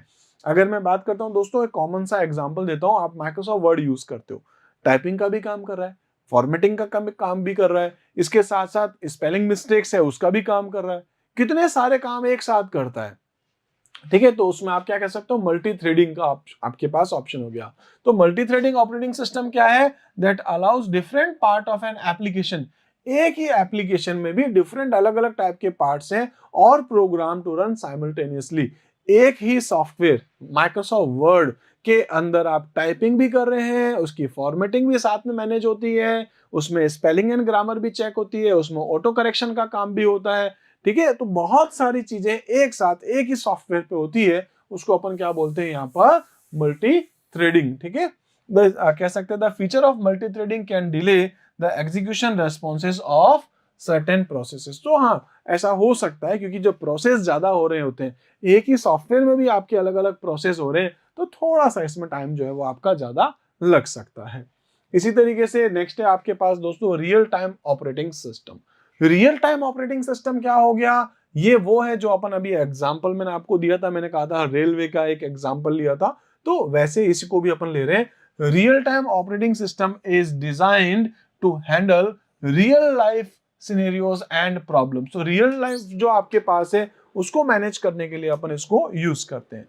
Such operating system have the capability to priority जो आपको देता है आपके प्रोसेसेस को, इसके साथ साथ आपके एग्जीक्यूशन टाइम को कम करता है और इंडिपेंडेंटली ये काम करता है। इसका मतलब क्या हो गया आपके पास में, कि जो रियल टाइम ऑपरेटिंग सिस्टम है सेम टाइम पर आपको रेस्पॉन्स देता है, कम से कम टाइम इसमें लगता है, और जो आपने इसको काम दिया है वो काम आपका उतने ही टाइम में होगा, इसकी गारंटी भी देता है, ठीक है। देखते हैं इसमें एक और example. Whenever you book an air ticket online, जब आप एयर टिकट ले रहे हैं, रेलवे ले रहे हैं, मूवीज का ले रहे हैं, कुछ भी अगर अपन कहें, तो यू आर एक्चुअली कम्युनिकेट किससे करते हैं अपन, रियल टाइम मशीन के साथ करते हैं, which is handling your data independently giving you instance responses, जो भी आपने टाइम दिया है, जितने टाइम पे आप कर रहे हैं वो आपको रेस्पॉन्स भी दे रहा है हाथों हाथ सेम टाइम पर, and securing your information while handling the same feature for all other customer. आपने अगर मूवी का टिकट किया है, बुक करना है, आपको जो रेस्पॉन्स मिल रहा है उसी टाइम पर और भी कितने सारे लोग एक साथ जुड़े हैं उन सभी को दिया जा रहा है। तो वहां पर वो ऑपरेटिंग सिस्टम कौन सा यूज करेगा? Real time operating system. ठीक है, ओके। इसी टाइप से नेक्स्ट है अपने पास डिस्ट्रीब्यूटेड ऑपरेटिंग सिस्टम। डिस्ट्रीब्यूटेड का मतलब क्या हो गया कि आप जो काम कर रहे हो दोस्तों वो नोड 1, नोड 2, नोड 3 अलग अलग मशीन्स हैं और वो सब अपना रेस्पॉन्स जो है वो यहाँ दे रही है, यहाँ दे रही है, यहाँ दे रही है, यहाँ से इधर आ रहा है, उधर जा रहा है, इधर से आ रहा जा रहा है, इधर से आ रहा जा रहा है। मेन कहाँ आ रहा है? डेटा आपका सर्वर के पास। तो यहाँ पर अपन क्या कह रहे हैं भाई, इस यूजर को कितना टाइम, इस यूजर को कितना टाइम, इस यूजर को कितना टाइम। तो ये क्या है? डिस्ट्रीब्यूटेड है। इसका भी डेटा यहाँ प्रोसेस हो रहा है, इसका भी डेटा यहाँ पर प्रोसेस, इसका भी डेटा यहाँ प्रोसेस। तो डेटा जो है आपका वो अलग अलग जगह से आ रहा है, जा रहा है, इसलिए इसको क्या बोलते हैं? डिस्ट्रीब्यूटेड। तो डिस्ट्रीब्यूटेड ऑपरेटिंग सिस्टम क्या है? Runs on a computers which are located in different geographical areas. ठीक है, इंटरकनेक्टेड थ्रू अ नेटवर्क, जो नेटवर्क के थ्रू, इंटरनेट के थ्रू जुड़ करके अलग अलग जगह पर जो है, जैसे अपन फेसबुक चलाते हैं तो फेसबुक में मैं अपनी जगह से जुड़ रहा हूं, आप अपनी जगह से जुड़ रहे हैं, हम सभी अपना डेटा कहां भेज रहे हैं? फेसबुक के पास, और फेसबुक उस डेटा को प्रोसेस कर रहा है। ठीक है, तो वो अपन किसका एक एग्जांपल कह सकते हैं? डिस्ट्रीब्यूटेड ऑपरेटिंग सिस्टम का। मतलब फेसबुक ने जो यूज किया होगा अपना ऑपरेटिंग सिस्टम, तो वो डिस्ट्रीब्यूटेड ऑपरेटिंग सिस्टम को यूज कर सकता है। It controls these interconnected systems and makes them appear to be a single computer. ठीक है, it allows all the linked machine to access data, software and process task over a network of geographically disappear computer. तो अपने पास क्या हो गया? जो अलग अलग जगह पे जो भी सिस्टम है, जो भी उसके साथ कनेक्ट है, उनके बीच की प्रोसेसिंग, उनके सॉफ्टवेयर, उनके डेटा को एक्सेस करना, ये सारे काम अपन यहाँ डिस्ट्रीब्यूटेड ऑपरेटिंग सिस्टम के साथ कर सकते हैं। इसी तरीके से अब अपन बात करने वाले हैं दोस्तों, क्योंकि टाइप्स ऑफ ऑपरेटिंग सिस्टम हो गए थे, अभी अपन बात करें विंडोज। ये विंडोज का एक छोटा सा फीचर है जो अपने सिलेबस में है। यहाँ पर बस ये बताया गया है विंडोज ऑपरेटिंग सिस्टम जनरली अपन इसी को यूज करते हैं, तो इसके बारे में एक छोटी सी बात की गई है कि आखिर ये क्या होता है। तो ये आपके सामने देख सकते हैं, ये सपोज दोस्तों मैंने एक 7 का एग्जाम्पल लिया है, विंडोज 7। आप विंडोज 7 के बाद 8 यूज करते हैं, आप 8.1 करते हैं, जो कि थोड़ा थोड़ा फ्लॉपी टाइप कह सकते हैं, लेकिन उसके बाद अपन देखते हैं अभी 10 और 11 को अपन यूज करते हैं। तो हाईएस्ट चांस है दोस्तों आप लोग 11 यूज कर रहे होंगे या 10 कर रहे होंगे। तो लगभग चीजें सब में एक जैसी है, थोड़ा बहुत कुछ अलग अलग होता है। जैसे इसमें स्टार्ट बटन है आपके पास 8 में, या 8 के बाद आपके पास स्टार्ट बटन नहीं है। इसको अपन डेस्कटॉप बोलते हैं। कंप्लीटली बैकग्राउंड इमेज जो भी आप देख रहे हैं, वॉलपेपर है या अपना कर्सर है जिसको अपन पॉइंटर बोल रहे हैं, ये सारे जो ग्राफिकल आप कह सकते हैं, ग्राफिकली जो आपको बटन्स दिख रहे हैं, ये सब क्या अपने आप में आइकन्स हैं। कुछ फोल्डर होंगे, कुछ फाइल्स हैं, इसी टाइप से आपके पास कुछ यहाँ पर जो है सॉफ्टवेयर हो सकते हैं, क्लिक करके उस सॉफ्टवेयर को आप ओपन कर सकते हैं। यहाँ पर ये जो सबसे नीचे बार होती है इसको अपन टास्क बार कहते हैं। ये साइड में जो आपके पास है नोटिफिकेशन एरिया होता है, यहाँ आपके पास सिस्टम ट्रे भी कहते हैं इसको, जिसमें आप डेट एंड टाइम या और जो चीजें बैटरी की, इंटरनेट की, इन सभी की सेटिंग्स भी आप यहाँ देख सकते हैं। तो ये कॉमन है दोस्तों, विंडोज ऑपरेटिंग सिस्टम में आप यूज करते हैं, इसमें बहुत ज्यादा कुछ चीजें हैं नहीं। एग्जाम में क्या आ सकता है अपन ये देख लेते हैं बस। विंडोज क्या है? तो Windows is a series of graphical user interface, GUI support करता है, which was developed, marketed and sold by Microsoft, क्योंकि Microsoft का है विंडोज। ठीक है, was the first graphical user interface for IBM। IBM जो है international business machine full form है। IBM के कंप्यूटर को चलाने के लिए इसको डेवलप किया गया था, माइक्रोसॉफ्ट विंडोज को डेवलप किया गया था, और उसके बाद ये बहुत ज़्यादा पॉपुलर हुआ, और फाइनली अपन कह सकते हैं आज भी, है ना, आज भी विंडोज जो है वो बहुत पॉपुलर ऑपरेटिंग सिस्टम है, दुनिया में आज भी अपना राज कर रहा है। और भी है, जैसे लाइनक्स भी बहुत अच्छे से चलता है, लेकिन विंडोज भी अपने आप में आज भी खड़ा है। मतलब कितने साल हो चुके हैं, जबकि पैसा लेता है, फ्री नहीं है। लाइनक्स तो फ्री भी है आपके पास। इसी टाइप से अपन बात करते हैं विंडोज में। तो विंडोज में स्टार्ट कैसे करना है? सिंपल ही है दोस्तों, बटन को दबाएं, आपका कंप्यूटर स्टार्ट हो जाएगा, बूटिंग प्रोसेस शुरू हो जाएगा। When you switch on your computer, Windows start automatically and displays a welcome message. It is followed by the first screen of Windows, जिसको आप डेस्कटॉप बोलते हैं। सबसे पहली स्क्रीन क्या आएगी? डेस्कटॉप आ जाएगी। It contains some graphical symbols, जिसको अपन क्या बोलते थे? आइकन्स। तो पिछली इमेज में देखा था, कंप्यूटर ऑन करें, कंप्यूटर ऑन आप करते ही, इसमें कोई बड़ी चीज नहीं है। स्टार्ट किया, जो पहली विंडो आती है दोस्तों उसको अपन क्या बोलते हैं, डेस्कटॉप। और डेस्कटॉप पे बहुत सारे आइकन्स होते हैं, उस आइकन्स को आप कैसे यूज करें, स्टार्ट बटन पे क्लिक करना, जो भी काम है। डेस्कटॉप क्या हो गया, the word desktop has been derived from the real life desktop, मतलब वो ऑफिस आपका जहां आपके सामने एक टेबल पड़ी है, इस टेबल के ऊपर आप क्या क्या चीजें रखते हैं। The top of your working table where you may find a pen stand होगा, नोटपैड होगा, कैलकुलेटर होगा, फाइल्स है, ये सब जहां आपके पास होती है वो आपका डेस्कटॉप है। ठीक है, तो डेस्कटॉप। ठीक है, the desktop of Windows also serves the some purpose. You can find various icons like shortcuts icon, ठीक है, इसी टाइप से डॉक्यूमेंट आइकन, और आप देख सकते हैं डिस्क ड्राइव आइकन्स एक्सेट्रा, ये सब आपको मिलते हैं अपने कंप्यूटर के डेस्कटॉप के ऊपर। इसी टाइप से टास्क बार है। टास्क बार क्या होती है, बिल्कुल अपन कह सकते हैं जो नीचे आपको एक बार दिखती है, ठीक है, हॉरिजॉन्टल बार है जो कि बॉटम में आपको मिलती है, इसको अपन यहाँ पर क्या बोलते हैं, टास्क बार। ठीक है, टास्क बार के अगर अपन लेफ्ट साइड में देखें तो स्टार्ट बटन होता है, और सबसे राइट साइड में जाके देखें तो एक सिस्टम ट्रे होती है जहां बहुत सारे आइकन्स दिखते हैं, जिसमें बैटरी है, डेट एंड टाइम है, नेटवर्क है, लैंग्वेजेस है, ऐसे आपको ऑप्शंस मिलते हैं। ठीक है, तो इसमें भी ऐसा कुछ है नहीं दोस्तों जो कि अपन इसके लिए कुछ इतनी मेहनत करें। उसके बाद आपके पास अपन बात कर सकते हैं when an application is active its button is explained in a lighter shade. उसके बाद बात कर सकते हैं कि the right side of the task bar, जो एकदम साइड में होता है, क्लॉक एंड ग्रुप जो आपके मिलते हैं, उसको अपन क्या बोलते हैं, नोटिफिकेशन एरिया बोल जाते हैं। एक सबसे लास्ट में इस कॉर्नर पे डेट एंड टाइम के भी बाद एक बटन होता है जिसको अपन बोलते हैं शो डेस्कटॉप। तो शो डेस्कटॉप का मतलब क्या है कि जितने भी विंडोज खुली एक एक करके मिनिमाइज करने की जरूरत नहीं है। डेट एंड टाइम के भी बिल्कुल लास्ट के कॉर्नर पे जाके जब आप क्लिक करेंगे तो सारी की सारी एप्लीकेशंस ऑटोमेटिक मिनिमाइज हो जाएगी, डेस्कटॉप आपको देखने को मिल जाएगा।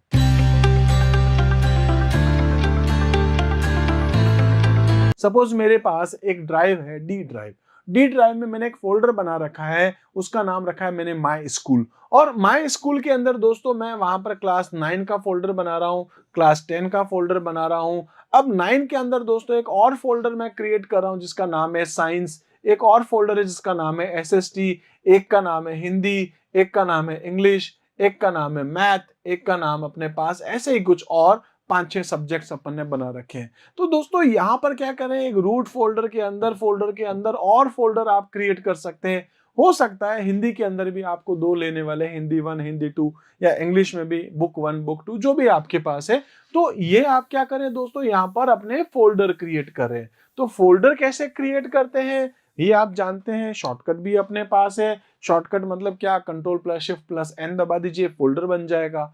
रिनेम करना है, फोल्डर को सेलेक्ट करके F2 क्लिक कर दीजिए, आप अपने फोल्डर का नाम चेंज कर सकते हैं। आपको उसको डिलीट करना है, फोल्डर सेलेक्ट कर दीजिए, डिलीट की पे क्लिक करिए, डिलीट बटन कीबोर्ड का आप वो दबाइए, आपकी फाइल या फोल्डर जो भी है डिलीट हो जाएगा। परमानेंट डिलीट करना है, शिफ्ट के साथ दबा दीजिए, परमानेंट डिलीट हो जाएगा। तो यही सारी बातें हम लोग करेंगे।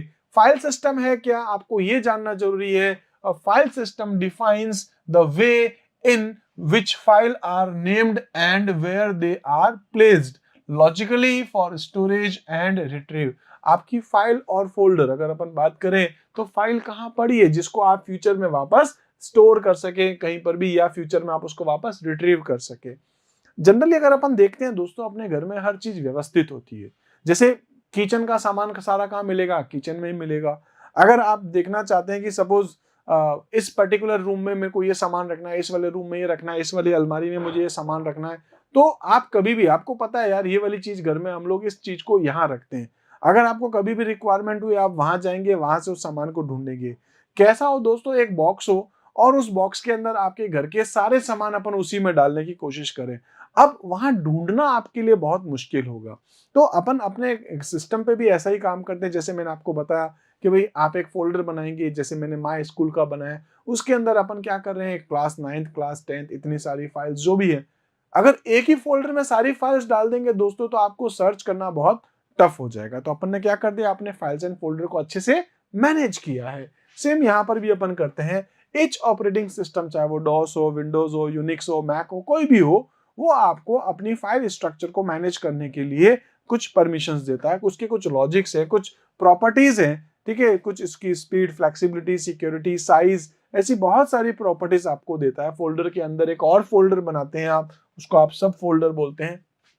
ठीक है, तो ये छोटी सी चीजें जो अपन डिस्कस करें। Most of the operating systems use hierarchical file system, यानी एक फोल्डर के अंदर आप एक और फोल्डर क्रिएट कर सकते हैं, इसके अंदर आप 2-3 और फोल्डर क्रिएट कर सकते हैं, इसके अंदर आप फिर से कोई फोल्डर क्रिएट कर सकते हैं। तो ये आप जो है ट्री स्ट्रक्चर आप यहाँ पर क्रिएट कर सकते हैं। ठीक है, और जो आपका फर्स्ट होता है, जो टॉप में आपका होता है, उसको अपन जनरली दोस्तों रूट बोलते हैं, याद रखिएगा। ठीक है, और बाकी अपन देख सकते हैं the files are organized into folders. File generally आपके फोल्डर में या फिर सब फोल्डर के अंदर होती है, जिसको अपन ट्री लाइक स्ट्रक्चर भी बोलते हैं। एक फोल्डर, उसके अंदर एक और फोल्डर, उसके अंदर एक और फोल्डर, इसको अपन क्या बोलते हैं, ट्री लाइक स्ट्रक्चर बोल सकते हैं।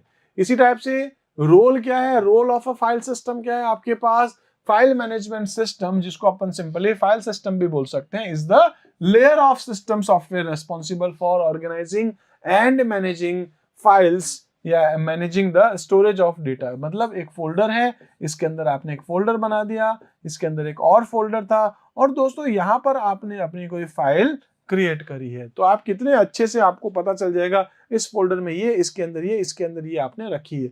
ऐसे आपके कंप्यूटर में बहुत सारे फोल्डर, सब फोल्डर, उसके अंदर आपकी फाइल्स होती है। तो ये आपको यहाँ पर एक परमिशन मिलती है, इस तरीके से आप बना सकते हैं। फोल्डर कैसे क्रिएट करते हैं, how to create a new folder. आप कहीं पर भी राइट क्लिक कर दीजिए, ब्लैंक एरिया में, डेस्कटॉप पे या कहीं पर भी। ठीक है, राइट क्लिक करेंगे, एक शॉर्टकट मेन्यू आएगा, उसके अंदर आपको सेलेक्ट करना है न्यू ऑप्शन, और न्यू ऑप्शन में अगर आप जाएंगे तो एक ऑप्शन मिल जाएगा आपको फोल्डर, जिसमें आप क्लिक करेंगे, एक नया फोल्डर आएगा, और उसका आप जो भी नाम रखना चाहते हैं, type a name for the folder. ठीक है, आप अपनी कर्सर पोजीशन बता करके उसका नाम भी चेंज कर सकते हैं, जो भी आप लिखना चाहें। डिफॉल्ट, बाय डिफॉल्ट आपको न्यू फोल्डर मिलता है। अगर आप चाहते हैं शॉर्टकट की के थ्रू बनाना, तो आप यहाँ पर Ctrl+Shift+N दबा दें, जिससे कि आपका एक फोल्डर क्रिएट हो जाएगा। इसी तरीके से दोस्तों जो आपने फोल्डर बनाया है, आप यहाँ पर जैसे फोल्डर क्रिएट कर रहे थे, आप यहाँ पर अपनी एक नई फाइल भी बना सकते हैं। नई फाइल बनाने के लिए आप माइक्रोसॉफ्ट वर्ड, एक्सेल, पावरपॉइंट, जो भी सॉफ्टवेयर, नोटपैड, वर्डपैड जो भी यूज कर रहे हैं, उसमें जाकर Ctrl+N दबाएंगे तो भी दोस्तों एक नई फाइल मिल जाएगी। या फिर ये जो आपने अभी पहले जो आपने स्टेप्स देखे थे, डेस्कटॉप पे राइट क्लिक करें आप, या किसी भी फोल्डर में जाकर के राइट क्लिक करें, तो न्यू में जैसे फोल्डर था, उससे तो फोल्डर बन रहा था, लेकिन नीचे दोस्तों और बहुत सारे ऑप्शंस मिलते हैं, लाइक उसमें वर्ड, एक्सेल, पावरपॉइंट, ये वो बहुत सारे आपको फोल्डर मिलेंगे, जिसको आप यहाँ पर यूज करते हुए अपनी फाइल क्रिएट कर सकते हैं। तो यही है, राइट क्लिक ऑन डेस्कटॉप और in the blank area of the right pain of Windows explore, from the shortcut menu select the new option. New में अभी आपने क्या करा था, एक फोल्डर सेलेक्ट किया था, अब आप यहाँ पर you will get the options to create files of different type of application such as Excel, Word, या ऐसे कोई भी, उसमें से आपको जो भी सेलेक्ट करना है। भाई वर्ड की फाइल बनानी है, राइट क्लिक किया, न्यू ऑप्शन में गए, उस पर्टिकुलर फाइल पे क्लिक कर दो जिसकी फाइल आप बनाना चाहते हो।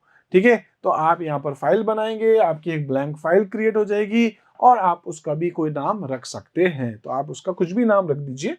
इसी तरीके से रीनेम कैसे कर सकते हैं, रीनेम करने की शॉर्टकट होती है दोस्तों F2। किसी भी फाइल या फोल्डर को अगर आप रीनेम करना चाह रहे हैं, उसको सेलेक्ट करिए, राइट क्लिक करिए, राइट क्लिक करने पर एक ऑप्शन आ जाएगा रीनेम, वहां से रीनेम कर दीजिए, या उसको सेलेक्ट करके दोस्तों आप F2 पे क्लिक कर सकते हैं। जैसे ही आप F2 पे क्लिक करेंगे, रीनेम का ऑप्शन आ जाएगा, आप उसमें टाइप कर दीजिए अपना नाम, जो भी आप उस फाइल का फोल्डर का नाम चेंज करना चाहते हैं।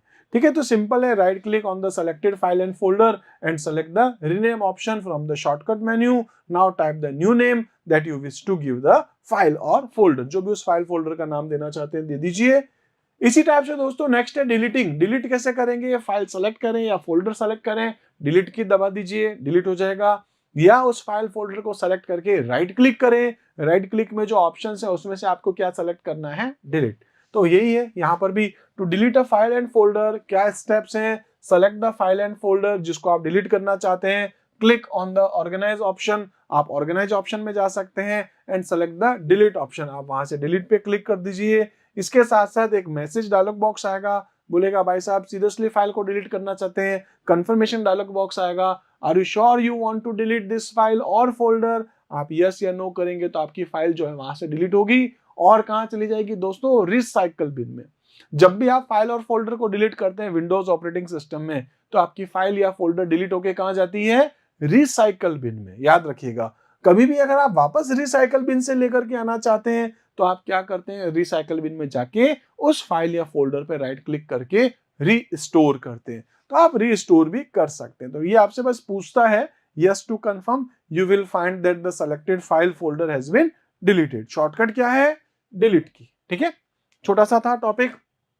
नेक्स्ट है आपके पास परमानेंट डिलीट करना चाहते हैं तो क्या है, आपने फाइल या फोल्डर को डिलीट किया जो कहां चली गई थी, रिसाइकल बिन में। अब दोस्तों रिसाइकल बिन में जाने के बाद अगर आप चाहते हैं उसको फिर से रीस्टोर है तब तो ठीक है, और रीस्टोर नहीं करके आप क्या करें, वहां से भी डिलीट कर देंगे तो आपकी फाइल्स जो है या फोल्डर आपका परमानेंट डिलीट हो जाएगा। तो right click on the recycle bin from the shortcut menu, select the option empty recycle bin. या तो आप पूरे रिसाइकल बिन को एम्प्टी कर दीजिए या पर्टिकुलर फाइल को सेलेक्ट करके या फोल्डर को सेलेक्ट करके राइट क्लिक करिए, जिसमें भी आपको डिलीट ऑप्शन मिल जाएगा, आप उसको परमानेंट डिलीट भी कर सकते हैं। You will be asked to confirm if you want to permanently delete the file, आप यस कर दीजिए, आपकी फाइल डिलीट है। आप चाहते हैं दोस्तों कि आपकी फाइल रिसाइकल बिन में जाए ही नहीं, पहले ही आप सीधे डिलीट कर दें, तो भी आप कर सकते हैं। क्या करना है, उस फाइल या फोल्डर को सेलेक्ट कर दीजिए, शिफ्ट के साथ आप डिलीट की दबा दीजिए। खाली डिलीट करेंगे तो दोस्तों रिसाइकल में जाएगी, रिसाइकल बिन से फिर जाकर डिलीट करना पड़ेगा।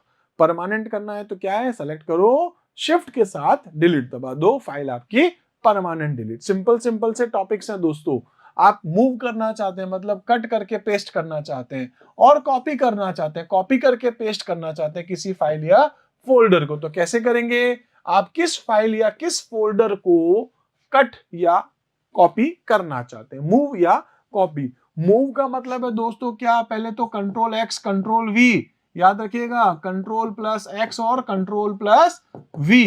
कट से एक्स से क्या होगा आपके पास कट, और उसके बाद क्या होगा आपके पास पेस्ट। जबकि कॉपी की दो चीजें हैं, एक होगा कंट्रोल सी और कंट्रोल वी, मतलब कॉपी और फिर पेस्ट, याद रखिएगा। मूव का मतलब क्या है, कट एंड पेस्ट। ठीक है, राइट क्लिक ऑन इट, ठीक है, एंड सेलेक्ट द कट या कॉपी, जो भी आप ऑप्शन लेना चाहते हैं मेन्यू से। किसी भी फाइल फोल्डर को राइट क्लिक करें, जैसे आप डिलीट कर रहे थे, जैसे आप रिनेम कर रहे थे, उसमें ऑप्शन आएगा या तो क्या आएगा कट या आएगा कॉपी। अगर आप एक जगह से दूसरी जगह पर भेजना चाह रहे हैं क्या करेंगे कट, और उसकी कॉपी किसी और जगह पर लेके जाना चाह रहे हैं तो क्या करेंगे कॉपी। कर लिया, कहां पर लेकर के जाना है उसको, उस जगह पर आप जाएं। Now select the drive where you want to move और कॉपी, जो भी उस जगह पर आप जाएं। अभी आपको वहां जाकर के फिर से राइट क्लिक करके आपको क्या करना पड़ेगा, इस बार कट और कॉपी के नीचे आपको मिल रहा है पेस्ट, आप उसके ऊपर क्लिक कर सकते हैं। ठीक है, तो सिंपल है। शॉर्टकट की क्या है, कट करने के लिए कंट्रोल प्लस एक्स जिससे कट हो जाएगा, कंट्रोल प्लस सी जिससे कॉपी होता है, और कंट्रोल प्लस वी जिससे पेस्ट। या तो आप क्या यूज करोगे दोस्तों, कंट्रोल प्लस एक्स और वी, या क्या यूज करोगे कंट्रोल प्लस सी और कंट्रोल प्लस वी, कट और पेस्ट या कॉपी और पेस्ट।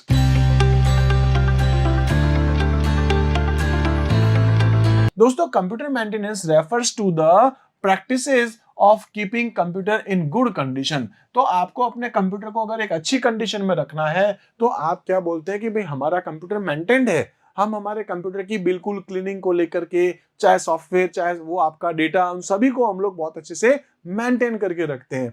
तो मेंटेनेंस जो आपका है दोस्तों वो अपने पास डिवाइड होता है दो पार्ट में। The maintenance of computer can be classified into two categories. First है दोस्तों आप अपने हार्डवेयर को कैसे मेंटेन करते हैं, और दूसरा आपके पास आता है आप सॉफ्टवेयर को कैसे मेंटेन करते हैं। तो हार्डवेयर एंड सॉफ्टवेयर मेंटेनेंस को अपन को डिस्कस करना है। चैप्टर जो है अपना कंप्लीटली हार्डवेयर मेंटेनेंस और सॉफ्टवेयर मेंटेनेंस के साथ ही घूमने वाला है। सबसे पहले हम बात करते हैं दोस्तों यहाँ पर फर्स्ट जो पार्ट है अपने पास हार्डवेयर मेंटेनेंस। हार्डवेयर मेंटेनेंस क्या, जैसे आप देख रहे होंगे यहाँ पर एक हार्ड डिस्क है, ऐसी एक इमेज बना करके रखी है जिसमें कुछ लोग हार्ड डिस्क को क्लीन कर रहे हैं। सपोज ऐसी एक इमेज है, हम समझ सकते हैं कि हमारा जो हार्डवेयर है उसको हमको क्या रखना है, एकदम साफ सुथरा रखना है, जिससे कि हमारा कंप्यूटर प्रॉपर तरीके से काम कर सके। ये हार्ड डिस्क वाला एग्जांपल तो बस ऐसे ही है, लेकिन मेनली अगर मैं आपसे कहूं तो हम हमारे हार्डवेयर को क्लीन रखें। जैसे कई बार होता है ना, हम लोग खाना खा रहे होते हैं, कंप्यूटर पे टाइप करना होता है, आपने देखा होगा बहुत सारे ऑफिसेज में कुछ लोग ऐसा करते हैं, लंच टाइम पे काम आ गया, वो तेल वाले हाथी जो है अपने कीबोर्ड पे लगा देंगे, कीबोर्ड बड़ा गंदा हो गया।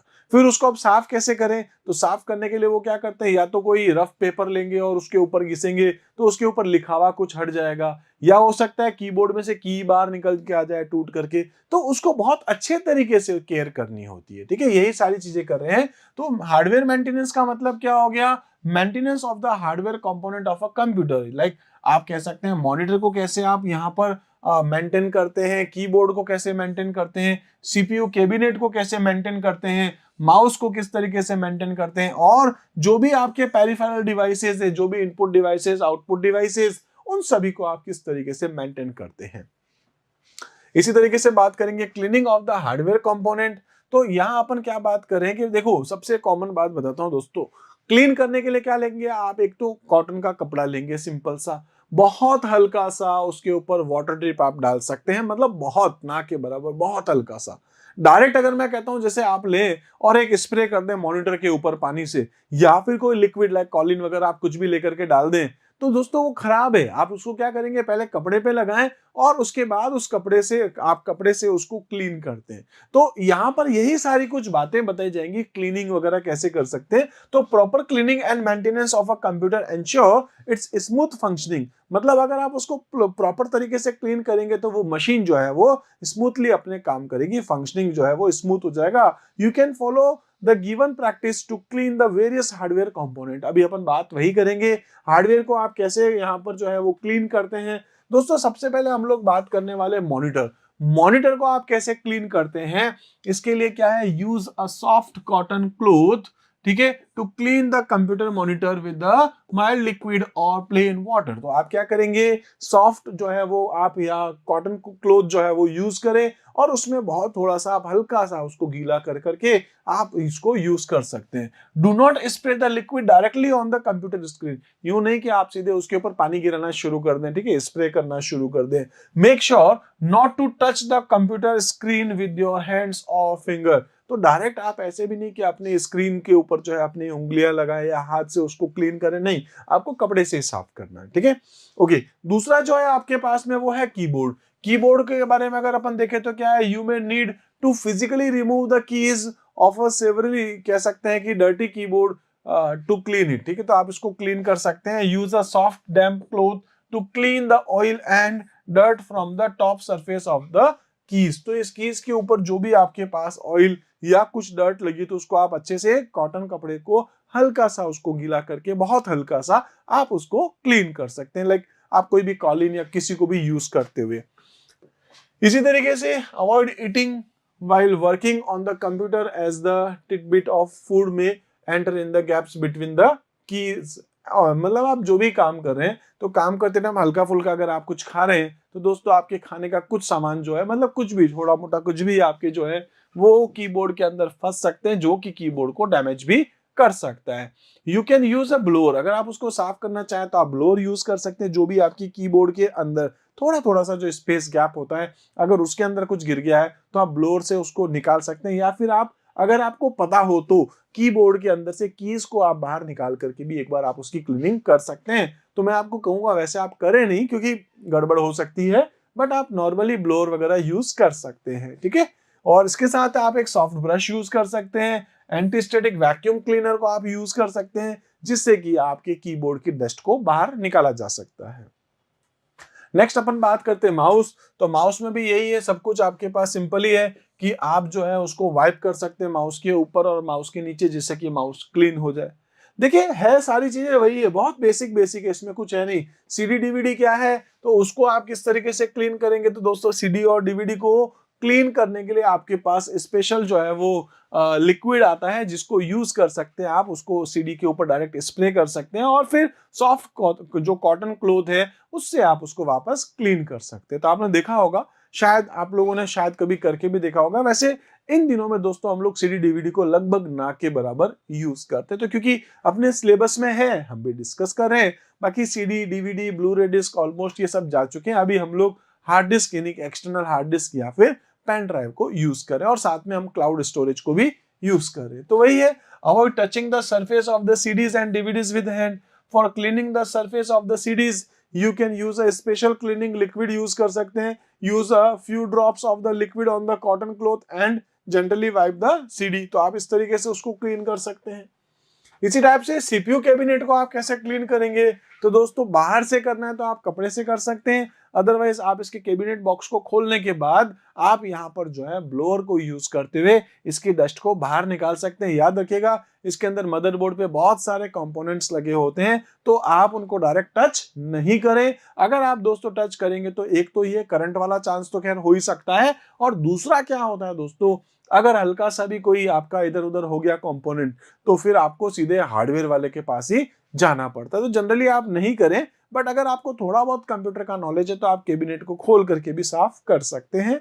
आई होप दोस्तों आपके पास अगर लैपटॉप है तो फिर आपको दिक्कत नहीं होगी, अदरवाइज डेस्कटॉप पे थोड़ा इशू रहता है डस्ट को लेकर के। ठीक है, तो यही है, always clean the CPU cabinet from outside as well as inside, wipe the outside surface. जो भी कैबिनेट का आपके सीपीयू कैबिनेट बॉक्स है उसको आप कॉटन क्लॉथ के साथ क्लीन कर सकते हैं। Clean the back side of the cabinet as well, it is important to clean the CPU cabinet from inside also. अंदर से भी आपको उसको साफ करना है दोस्तों। तो अंदर से साफ करने के लिए मैं बता ही चुका हूं, always use a blower to remove the dust, do not touch the tiny part installed on the motherboard. Motherboard पर जो भी लगा है उसको आप यूज नहीं करें, आप सिंपल सा ब्लोअर यूज करें, डस्ट को आप बाहर फेंक सकते हैं। ठीक है, और आप चाहें तो वैक्यूम को भी यूज कर सकते हैं। चलिए, इसी टाइप से अगर आप डिजिटल कैमरास यूज करते हैं दोस्तों तो इसको किस तरीके से क्लीन कर सकते हैं वो भी अपन देख लेते हैं। Avoid touching the lens of the camera, camera के लेंस को आप टच नहीं करें। यूज अ सॉफ्ट ब्रश और dry cotton cloth to remove the dust. तो डस्ट को रिमूव करने के लिए आप यहाँ पर ड्राई कॉटन क्लॉथ को भी यूज कर सकते हैं या सॉफ्ट ब्रश को भी यूज कर सकते हैं। इसके साथ you can also use a specific या स्पेशल जो क्लीनिंग फ्लूइड आपके पास आएगा, fluid to clean the lens. तो लेंस को क्लीन करने के लिए जो लिक्विड है आपके लिए पर्टिकुलरली लेंस को साफ करने के लिए आप वो यूज कर सकते हैं। Do not put the cleaning fluid directly on the lens. तो डायरेक्ट आप नहीं लगाएं, कॉटन का कपड़ा लेकर के फिर आप उसको साफ करते हैं। तो ये छोटे छोटे से ऐसे पॉइंट्स है दोस्तों, इसमें ऐसा कुछ है नहीं। उसके बाद अपन बात करते हैं सम, यहाँ पर देख सकते हैं प्रिकॉशंस क्या है। तो कुछ प्रिकॉशंस है, some precautions which should be taken to protect the computer system are, क्या है, keep the computer system and its peripheral away from dust and moisture. तो मॉइस्चर, जैसे मौसम देखते होंगे दोस्तों, बारिश वाला मौसम है तो अपने कीबोर्ड को, माउस को या अपने कंप्यूटर सिस्टम को भी आप जो है सेफली जगह पर आप रखें, और साथ में आप उसको जहां डस्ट वगैरह बहुत ज्यादा है उस जगह पर अपने कंप्यूटर सिस्टम को नहीं रखें, अदरवाइज आपका कंप्यूटर खराब होने के चांसेस रहते हैं। इसके बाद अगर कंप्यूटर काम नहीं आ रहा तो दोस्तों आप उसको कवर करके रख सकते हैं। Cover the computer system when not in use to protect it from dust. तो उसे डस्ट से बचाने के लिए आप इसको यूज कर सकते हैं। और कोई भी उसमें दोस्तों फॉल्टी पार्ट है तो आप इमीडिएटली उसको वहां से निकालें और अपने कंप्यूटर को सही रखें। तो replace the faulty part immediately. ठीक है, तो इस तरीके से आपके सामने जो है ऐसे कुछ पॉइंट्स हैं। और कुछ प्रिकॉशंस देख सकते हैं, सम रेगुलर बैकअप, आप यहाँ पर take regular backup of your data का बैकअप आप टाइम टू टाइम लेते रहें, क्योंकि बाय द वे किसी दिन आपका कंप्यूटर क्रैश हो जाता है, आपका डेटा पूरा चला जाएगा। तो क्या करना है दोस्तों, आपको अपने पेन ड्राइव में या हार्ड डिस्क में उस डेटा का बैकअप लेकर के रखना होता है, जो भी आपका इंपॉर्टेंट डेटा है। तो you can use an external hard disk use कर सकते हैं आप, और आप क्लाउड स्पेस भी यूज कर सकते हैं, जैसे कि गूगल ड्राइव हो गया, या ऐसे ही आपके पास और भी जो दूसरे क्लाउड स्टोरेज है वहां पर आप अपना डेटा स्टोर करवा सकते हैं। Always keep the software updated. इसका मतलब क्या है, जैसे आप अपना मोबाइल देखते हैं, मोबाइल के सॉफ्टवेयर को अपडेट करते हैं, ऐसे ही आपके कंप्यूटर के जो भी सॉफ्टवेयर हैं आपको उनको भी टाइम टू टाइम दोस्तों अपडेट करते रहना चाहिए। क्यों करना चाहिए, क्योंकि जो भी सॉफ्टवेयर हम लोग डाउनलोड करते हैं दोस्तों उसमें कुछ ना कुछ चेंजेस होते रहते हैं। कुछ सिक्योरिटी से रिलेटेड बग्स जो होते हैं उनको रिमूव किया जाएगा। तो बग्स को रिमूव करेंगे तो उससे क्या होगा, वो आपका सॉफ्टवेयर और ज्यादा सिक्योर्ड होता है। तो जब आप सिक्योर्ड सॉफ्टवेयर यूज करते हैं तो कहीं ना कहीं हमारे लिए, कंप्यूटर के लिए अच्छा ही है। तो आप अपने सभी सॉफ्टवेयर को रेगुलरली अपडेट करते रहे, टाइम डाल दे, हर 10 दिन में अपडेट करना है, जैसे ही अपडेट आए तब आपका अपडेट हो जाए, ऐसी कुछ चीजें। और upgrade the hardware equipment with the latest technology. जैसे एक जमाने में हम लोग दोस्तों, शायद आपको पता होगा, हम लोग 1 GB और 2 GB की रैम पे घूमते थे, आज 8 से 16 GB पे घूम रहे हैं। तो अगर हम आज भी उसी कंप्यूटर को यूज करें लेकिन सॉफ्टवेयर हमारे पास आज विंडोज 10 विंडोज 11 है, तो वो विंडोज 10 और विंडोज 11 जो है वो 1 GB 2 GB 4 GB पे उतना अच्छा रेस्पॉन्स नहीं करेगा जो कि आज 8 GB और 16 GB पे कर रहा है। ठीक है, तो आपको अपने हार्डवेयर इक्विपमेंट जो है उनको भी अपडेटेड रखना चाहिए। लेटेस्ट जो भी टेक्नोलॉजीज चल रही है उनको आप यूज करते रहें और अनइंस्टॉल द अनवांटेड प्रोग्राम। ऐसे कुछ सॉफ्टवेयर्स जो दोस्तों हमारे लिए काफी टाइम से यूज नहीं आ रहे, आप उनको अनइंस्टॉल कर दें। अननेसेसरी वो मेमोरी में स्पेस ऑक्यूपाई कर रहा होता है, तो आप उनको यहाँ से हटा सकते हैं। ओके, इसी टाइप से keep your antivirus software update up to date. ठीक है, तो आपके जो एंटीवायरस सॉफ्टवेयर हैं आप जो भी यूज करते हैं, लाइक दोस्तों आप अवेरा यूज कर सकते हैं, या फिर आप क्विक हिल को यूज करते हैं, आप नॉर्टन को यूज करते हैं, आप एवीजी को यूज करते हैं, ठीक है, या आप माइक्रोसॉफ्ट डिफेंडर यूज करते हैं, जो भी सॉफ्टवेयर हैं उन सभी को टाइम टू टाइम आपको अपडेट करते रहना चाहिए। तो यही है keep your antivirus software up to date. ठीक है, और प्लान कर सकते हैं आप, plan a full scan of the system on a weekly basis. तो आपने जो सॉफ्टवेयर क्योंकि अपडेटेड है, हफ्ते में एक बार एटलीस्ट आप प्लान कर सकते हैं, आप सेटिंग्स में भी डाल सकते हैं, एक हफ्ते में एक बार मेरा पूरा कंप्यूटर सिस्टम जो है वो चेक होगी, कहीं कोई वायरस वगैरह तो नहीं है। Okay, do not overcharge. कई बार होता है ना, लैपटॉप लगाते हैं चार्ज में और रात भर वो चार्ज होता रहता है, तो यहाँ पर आप देख सकते हैं do not overcharge the battery of the UPS. जैसे यूपीएस क्या होता है, अनइंटरप्टेड पावर सप्लाई। हो सकता है आपकी स्कूल में भी हो, आपने देखा हो, तो जैसे लाइट बंद हो गई, हमारा कंप्यूटर बंद नहीं हुआ, चलता रहता है, लाइक इन्वर्टर। तो इन्वर्टर तो क्या होता है, एक बड़ा एक लार्ज लेवल पे बात करते हैं, सिर्फ एक कंप्यूटर को चलाने के लिए अपन वहां पर उसके लिए क्या यूज करते हैं, यूपीएस। ठीक है, और द लैपटॉप को, यूपीएस को जो है वो आप ओवरचार्ज नहीं करें। इसी तरीके से avoid blocking the exhaust vents. तो आपका जो एग्जॉस्ट है, ठीक है, जो पीछे अपने सीपीयू फैन होता है, वो दोस्तों सीपीयू की गर्मी को, हीट को बाहर निकाल रहा है, और कैबिनेट में बैक साइड में भी एक एग्जॉस्ट फैन लगा होता है जो उस गर्म हवा को बाहर की तरफ फेंक रहा होता है। तो वहां पर ऐसा नहीं कि आप उसको ब्लॉक कर दें। जैसे कई बार क्या होता है, हम लोग अपना जो सीपीयू कैबिनेट है वो दीवार के बिल्कुल सटा करके रखते हैं, तो दीवार से थोड़ा दूर रखना चाहिए। जैसे अपन घर में फ्रीज को भी दीवार से एटलीस्ट 1 फीट आगे रखते हैं, ऐसे ही सीपीयू कैबिनेट को भी आपको 1 फीट आगे एटलीस्ट रखना चाहिए, जिससे कि हीट जो है वो सारी निकलती रहे। इसी टाइप से अपन कह सकते हैं कि keep the computer system away from direct heat and magnetic field. तो मैग्नेटिक फील्ड से आप दूर रखें। जैसे स्पीकर से अपन बात कर सकते हैं, तो स्पीकर क्या है, मैग्नेटिक फील्ड होता है उसमें, क्योंकि उसमें मैग्नेट लगी है। तो ऐसे कोई भी मैग्नेटिक फील्ड से उससे आपको दूर रखना है, और डायरेक्ट हीट से आपको बचना है। जैसे बहुत ज्यादा गर्मी वाला एरिया है, सपोज धूप में, आपने देखा होगा कई बार आपके मोबाइल्स वगैरह भी जो है, जैसे मेरा जो मोबाइल है दोस्तों, वो एक बार बहुत ज्यादा गर्मी की वजह से वो अपने आप बंद हो गया, उसके फंक्शनिंग बंद हो गए। तो आपको शायद पता होगा, एक लिमिट क्रॉस हो जाने के बाद आपका सिस्टम ऑटोमेटिक बंद हो जाता है। तो ऐसे ही आपको भी जो है वो डायरेक्ट हीट जो है उससे बचने के लिए अपने कंप्यूटर सिस्टम को मैग्नेटिक फील्ड या डायरेक्ट हीट से दूर रखना चाहिए। Always shut down the computer properly. कई बार क्या होता है दोस्तों, हम लोग अपने कंप्यूटर को बंद करना है, ये लो डायरेक्ट स्विच बंद। तो ऐसा करेंगे तो उससे क्या होता है, देखिए वैसे कोई खास फर्क नहीं पड़ेगा। आपका कंप्यूटर है, चल रहा था, बंद कर दिया, आप शटडाउन बटन पे भी क्लिक करेंगे तो भी बंद होगा। अब डायरेक्ट बंद में और शटडाउन में है क्या डिफरेंस, क्या है, क्यों ऐसा कहा जाता है?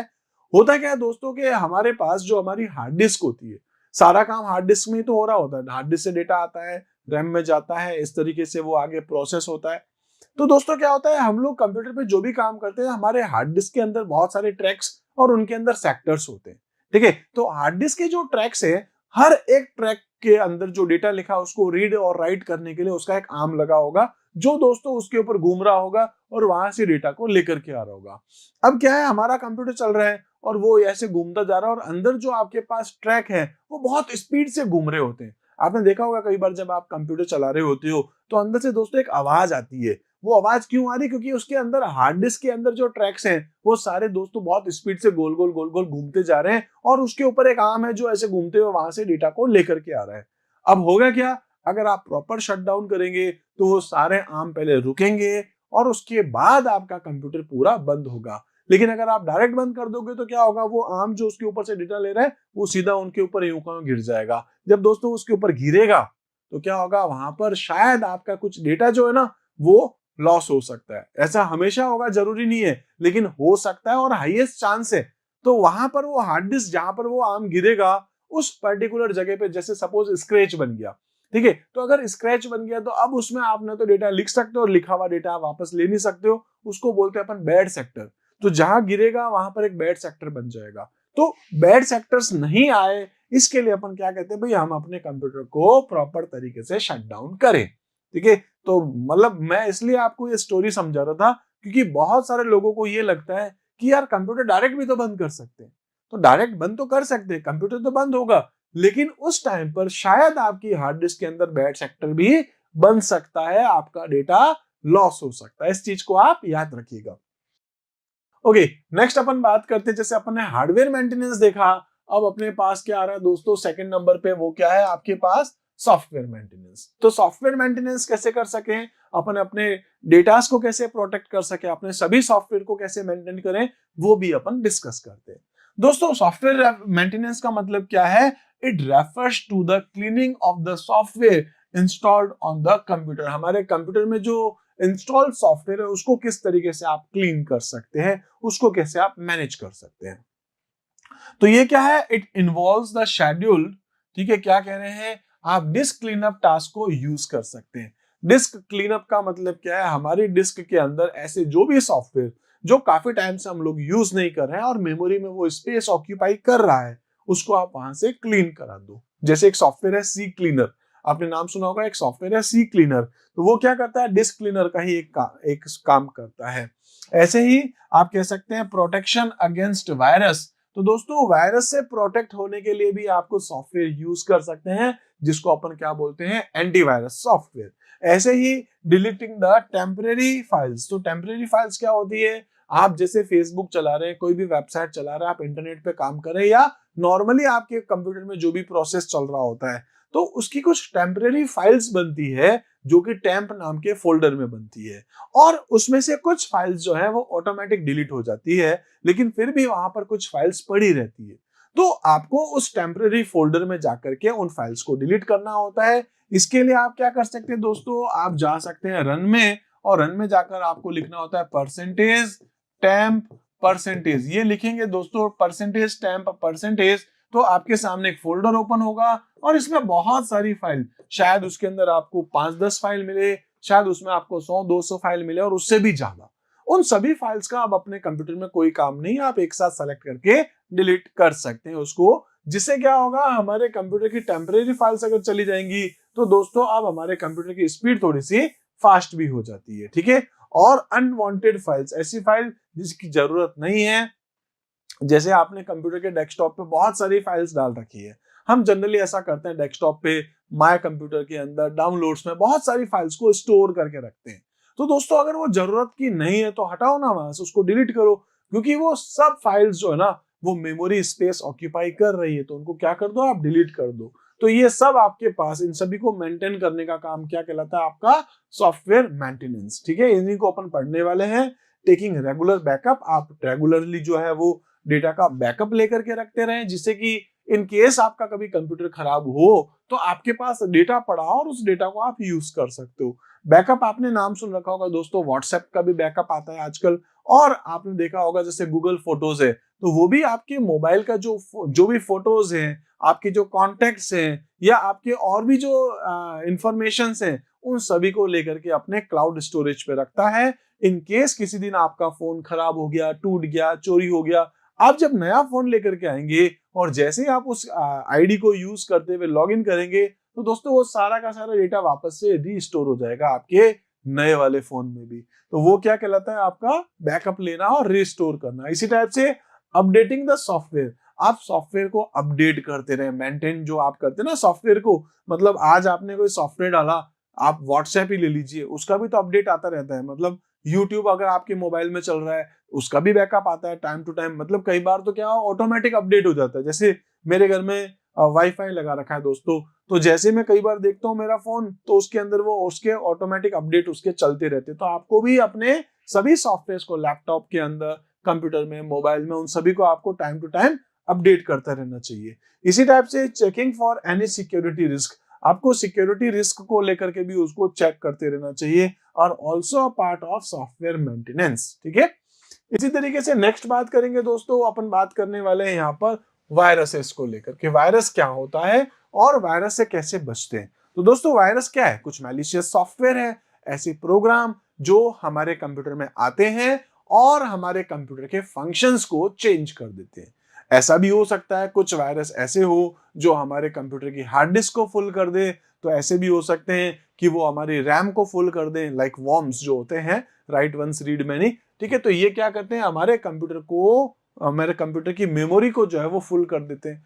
कुछ क्या कर सकते हैं दोस्तों, ऐसा भी कर सकते हैं कि हमारे कंप्यूटर के फंक्शंस को चेंज कर दे, हमारे कंप्यूटर जो है वो ज्यादा से ज्यादा जल्दी से जल्दी बार बार हैंग होता रहता है, या कुछ और काम भी हमारी पर्सनल इंफॉर्मेशन को चुरा करके दे दे, जिसको आप स्पाईवेयर कहते हैं। तो ऐसे कोई भी बहुत सारे अलग अलग टाइप हैं आपके पास वायरसेस के, जो यूज करके हम हमारे कंप्यूटर को नुकसान पहुंचा सकते हैं। तो वार्निंग्स जैसे वायरस है, मालवेयर यानी कि मैलिशियस सॉफ्टवेयर है, स्पाईवेयर है, वॉर्म है। तो इस इमेज में अपन ने ऐसे कुछ टॉपिक देखे, जिसमें से सबसे पहले हम बात करेंगे वायरस को लेकर के। वायरस क्या है दोस्तों? वायरस की फुल फॉर्म होती है vital information resource under seize. देखिए वैसे तो वायरस जो वर्ड है वो बायो से उठाया गया है, ठीक है, बायो सब्जेक्ट बायोलॉजी से लिया हुआ है, लेकिन फिर भी इसकी एक फुल फॉर्म बनाई गई है, जो क्या है कि आपकी जो इंफॉर्मेशन जो है, ठीक है, आपकी जो इंपॉर्टेंट इंफॉर्मेशन है, जो वाइटल इंफॉर्मेशन है, ठीक है, वो रिसोर्स अंडर सीज, वो आपकी डेटा जो है वो सीज हो चुका है, उसको अपन बोलते हैं वायरस। ठीक है, तो वायरस की कभी आप हिस्ट्री पढ़िएगा, बहुत इंटरेस्टिंग हिस्ट्री है। वायरस कहाँ से शुरू हुआ है, मतलब आपको शायद पता होगा कि वायरस जो है वो बेसिकली एक टाइप का पहला एक प्रोग्राम बनाया गया था, जो कि कंप्यूटर के अंदर नहीं था, एडिशनली एक प्रोग्राम बना के डाला गया जो कि एक पर्टिकुलर टाइम पर एग्जीक्यूट होता है। तो पाकिस्तान के दो भाई थे, उन लोगों ने एक ऐसा प्रोग्राम बनाया, उसने सिंपल सा एक मैसेज जनरेट किया। तो एक सिंपल सा प्रोग्राम था, एक्चुअल में उनका कॉन्सेप्ट ये था, उनको एक मैसेज जनरेट करना था। अब वो जो मैसेज जनरेट किया, तब तक उसका नाम वायरस तो था नहीं, लेकिन वो हुआ क्या कि वो हमारे कंप्यूटर के फंक्शंस में थोड़ा बहुत चेंज कर रहा है।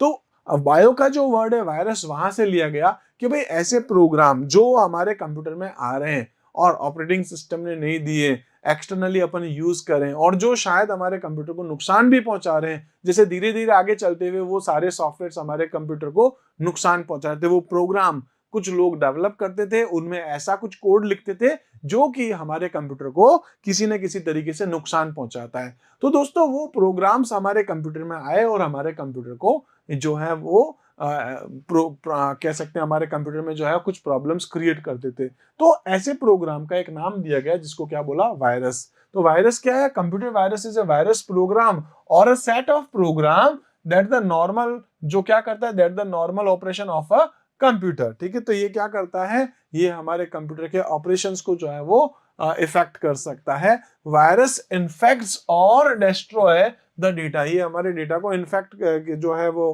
कर सकता है और साथ में डिस्ट्रॉय कर सकता है। ठीक है, इसी तरीके से it enters the computer without the permission और नॉलेज ऑफ द यूजर। ऐसा प्रोग्राम हमारे कंप्यूटर में आएगा और हमको पता ही नहीं चलेगा वो आ भी चुका है और वो अपने फंक्शंस भी कर रहा है प्रॉपर तरीके से। जैसे अपन क्या करते हैं, कई बार इंटरनेट से कुछ पायरेटेड सॉफ्टवेयर्स, मूवीज कुछ भी डाउनलोड करते हैं। तो दोस्तों कई बार क्या होता है, एक फाइल जो डाउनलोड हो रही है वो बैकग्राउंड में और भी कुछ डेटा लेकर के आती है, हमको पता नहीं होता है, और वो दोस्तों प्रोग्राम हमारे कंप्यूटर में इंस्टॉल भी हो जाता है और वो अलग अलग तरीके के एक्शंस परफॉर्म कर सकता है। जो वो कोई भी आपके इंस्ट्रक्शंस जो दिए गए हैं, डेवलपर ने जो दिए हैं, उसके अकॉर्डिंग हमारे कंप्यूटर में काम करता है।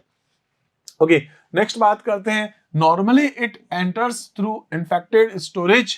ठीक है, जो भी आपके डिवाइसेस है, लाइक सीडीज है, पेन ड्राइव है, हार्ड डिस्क है, एक्सटर्नल, वहां से आ सकता है। और आप जब इंटरनेट चला रहे होते हैं तो इंटरनेट से भी हमारे कंप्यूटर में वायरस के आने के चांस हैं। तो generally CD DVD pen drive से आते हैं, या फिर आप नेट से भी, आप कई बार जैसे ईमेल वगैरह डाउनलोड करते हैं तो वहां से भी वायरस के आने के चांसेस रहते हैं। इसी तरीके से हम बात करेंगे दोस्तों, नेक्स्ट अपने पास है यहाँ पर साइन ऑफ वायरस अटैक। कैसे पता चले कि हमारा कंप्यूटर जो है उसमें वायरस आ चुका है? तो इसके लिए हमको ऐसा लगता है कि यार हमारा कंप्यूटर स्लो चल रहा है। आपने देखा होगा कुछ लोग करते भी है, कंप्यूटर स्लो हो गया, इसका मतलब इसमें वायरस आ गया होगा। कंप्यूटर फंक्शन प्रॉपर तरीके से नहीं कर रहा है, वायरस आ गया होगा। तो कुछ साइन होते होंगे, जैसे उनको लगता है भाई इसमें वायरस आ गया, तो ऐसे ही कह सकते हैं साइन ऑफ वायरस अटैक क्या है?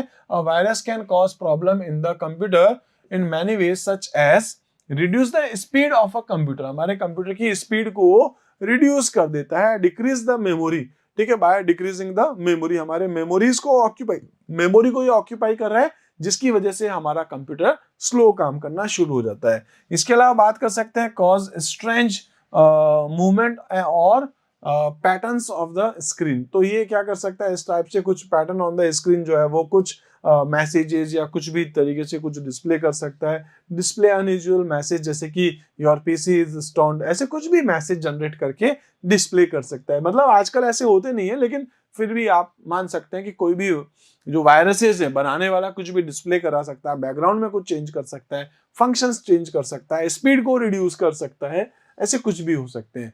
Increase the use of disc space, हमारे डिस्क स्पेस को बढ़ा सकता है, and growth in the file size, हमारे फाइल की साइज को बढ़ा सकता है, ठीक है। इसी टाइप से ये है ना, कह सकते हैं कि अपनी खुद की रेप्लिका क्रिएट कर सकता है, अपनी कॉपी बना सकता है। फ्रिक्वेंटली हैंगिंग, हमारे कंप्यूटर सिस्टम को बार बार वो हैंग कर सकता है। इसी टाइप से हम लोग कह सकते हैं अब नॉर्मल राइट प्रोटेक्ट एरर आपके सामने शो कर सकता है। Display a change in the data against the file name, तो वो हमारे फाइल नेम के अंदर का जो डेटा है उसको चेंज कर सकता है, कुछ भी चेंजेस करवा सकते हैं। इसी टाइप से डायरेक्टरी में कोई चेंजेस हो सकता है। इसी टाइप से हम लोग कह सकते हैं कि वो हमारे कंप्यूटर की हार्ड डिस्क को फॉर्मेट कर सकता है, हमारे किसी फाइल्स को डिलीट कर सकता है या फिर उसको डैमेज कर सकता है। जैसे एक नाम सुना होगा आप लोगों ने, रैंसमवेयर, इन दिनों में कितना पॉपुलर नाम है रैंसमवेयर, एक टाइप का वायरस है, वो हमारे कंप्यूटर में आ जाएगा और हमारी फाइल को डैमेज कर देगा। डैमेज नहीं कर करके मैं आपसे कहूंगा तो उसका फाइल का फॉर्मेट ही चेंज कर देगा, इनक्रिप्टेड फॉर्मेट कर देगा, और अब वो फाइल है तो हमारे कंप्यूटर में, बट उस फाइल को अब हम यूज नहीं कर पा रहे, फिर उसके लिए वो आपसे पैसे भी मांगता है, उसको रिलीज भी कर सकता है वापस अपने डेटा को। तो कुछ चीजें हैं जो प्रोटेक्शन हम लोगों को देखना चाहिए, हमें अपने कंप्यूटर को प्रोटेक्ट करना चाहिए।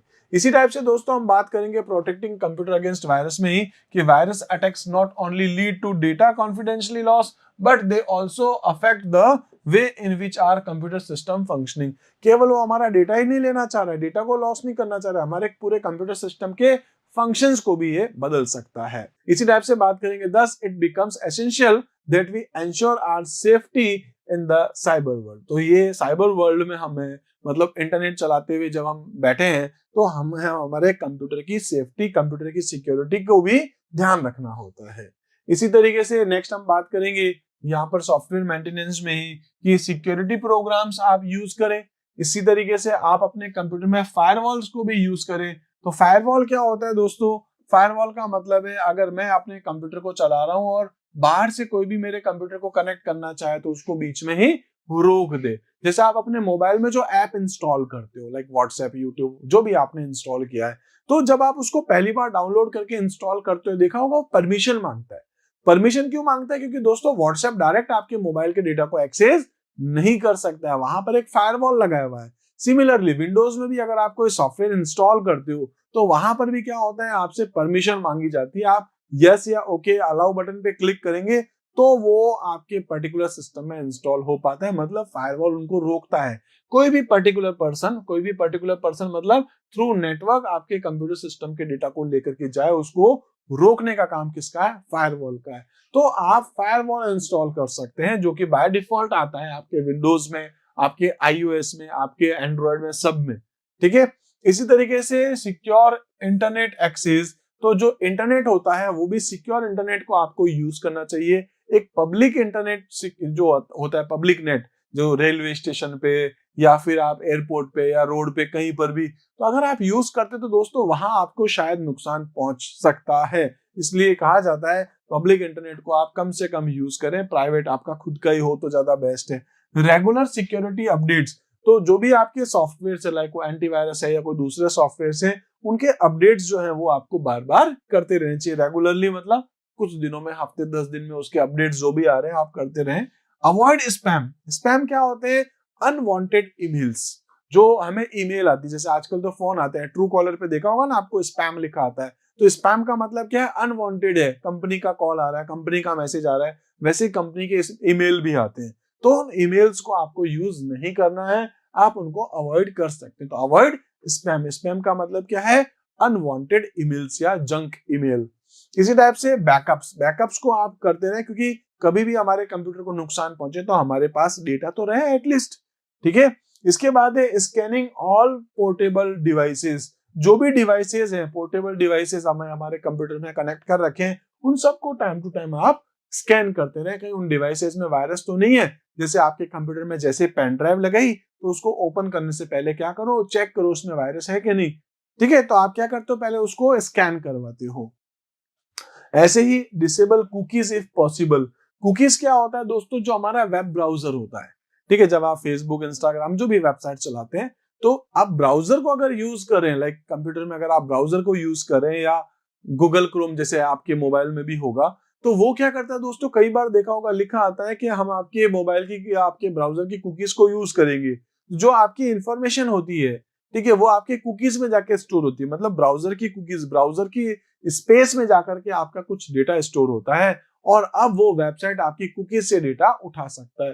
तो हो सके तो आप क्या कर लो, अपनी कुकीज को डिसेबल कर लो, जो आपके डायरेक्ट कुकीज को एक्सेस नहीं करेगा, क्योंकि आपका कुछ पर्सनल डेटा कुकीज में भी होता है, तो उसको कोई डायरेक्ट यूज नहीं कर सके, ठीक है।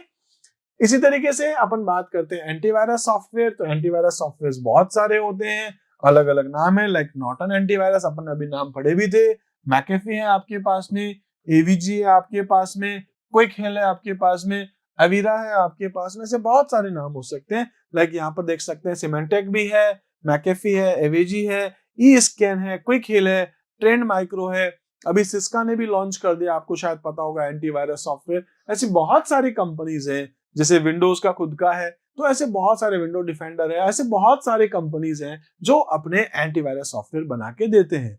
कुछ आपको फ्री में भी मिल जाएंगे, कुछ आपको पे करना पड़ता है। जैसे विंडोज है, तो विंडोज के साथ डिफेंडर बिल्कुल फ्री है, लेकिन अगर आप कोई खेल खरीदते हैं तो उसके लिए आपको उसको पे करना होगा, और देन आप उसको यूज करते हैं। हाँ, कभी कभी क्या होता है दोस्तों, हम लोग इंटरनेट से इसको डाउनलोड करते हैं, पायरेटेड सॉफ्टवेयर। तो याद रखिएगा, हम वायरस को रोकने के लिए एंटीवायरस ले रहे हैं, लेकिन उस एंटीवायरस के अंदर भी कोई वायरस हो सकता है, हमको नहीं पता। कुछ स्पाईवेयर, कुछ सॉफ्टवेयर ऐसे हो सकते हैं जो क्रैक वर्जन को यूज करने पर आपको नुकसान पहुंचा सकते हैं। तो कोशिश करें आप पायरेटेड सॉफ्टवेयर्स नहीं खरीदें, ठीक है। इसी तरीके से ये वही है, antivirus software are computer program which are design to identify. क्या कहता है भाई, एंटीवायरस सॉफ्टवेयर क्या होते हैं, आपके लिए एक इंपॉर्टेंट क्वेश्चन है, what do you mean by antivirus software.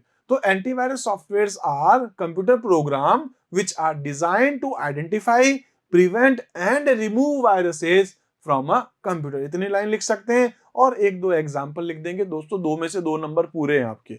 छोटा सा क्वेश्चन है, 2 मार्क्स का आता है एग्जाम में, इसको देखिएगा।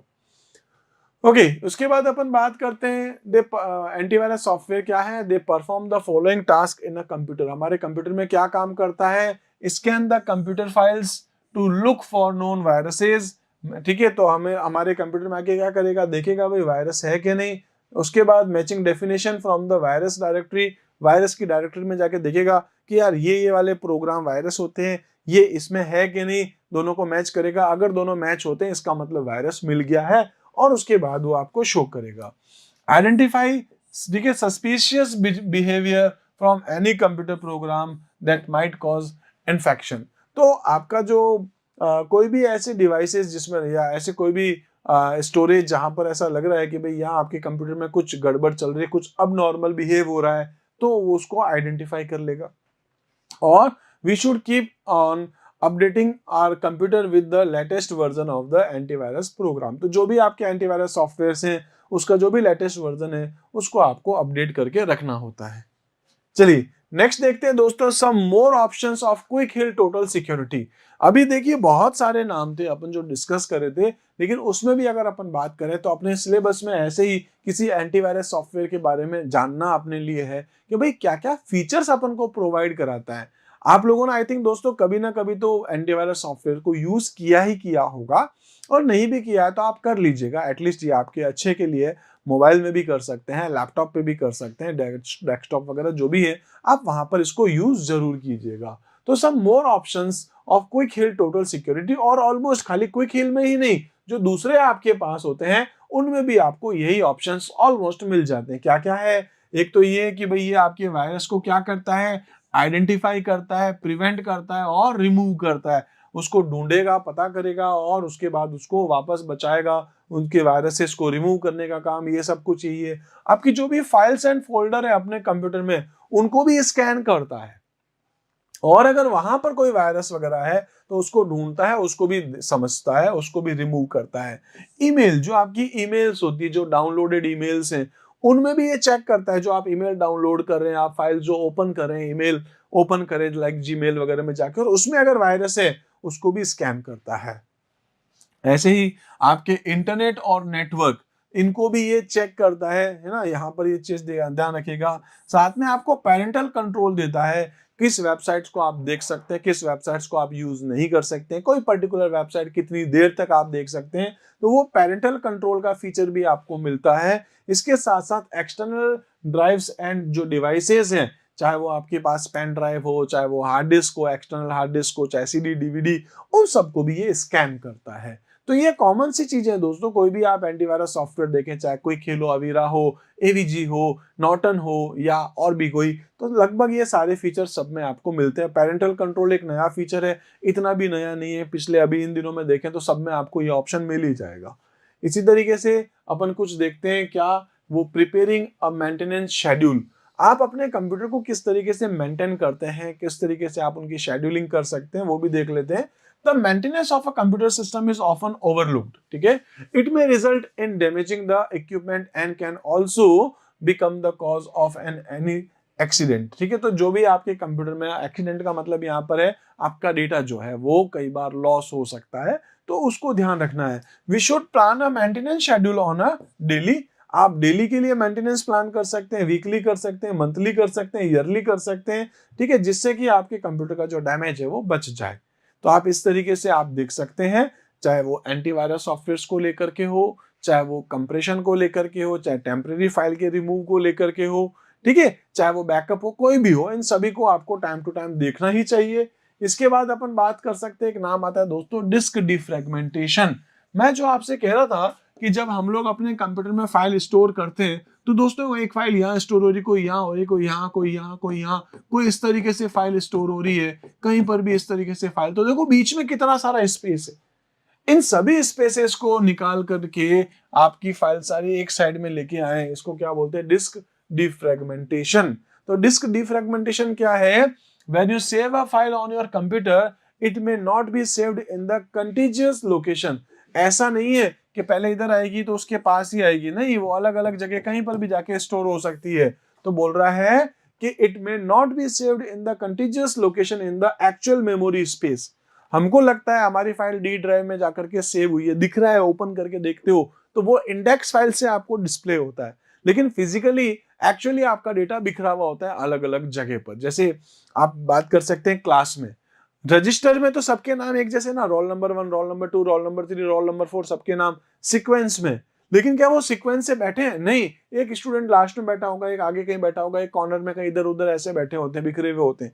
तो यहाँ पर आपका डेटा भी ऐसे ही जाता है। अब अपन को अगर उसमें से डेटा को फैच करना है तो अपन को क्या करना चाहिए, उन सभी को सीक्वेंस में आपको रखना चाहिए, ठीक है, जिससे कि डेटा का एक्सेस टाइम आपका कम से कम होता है।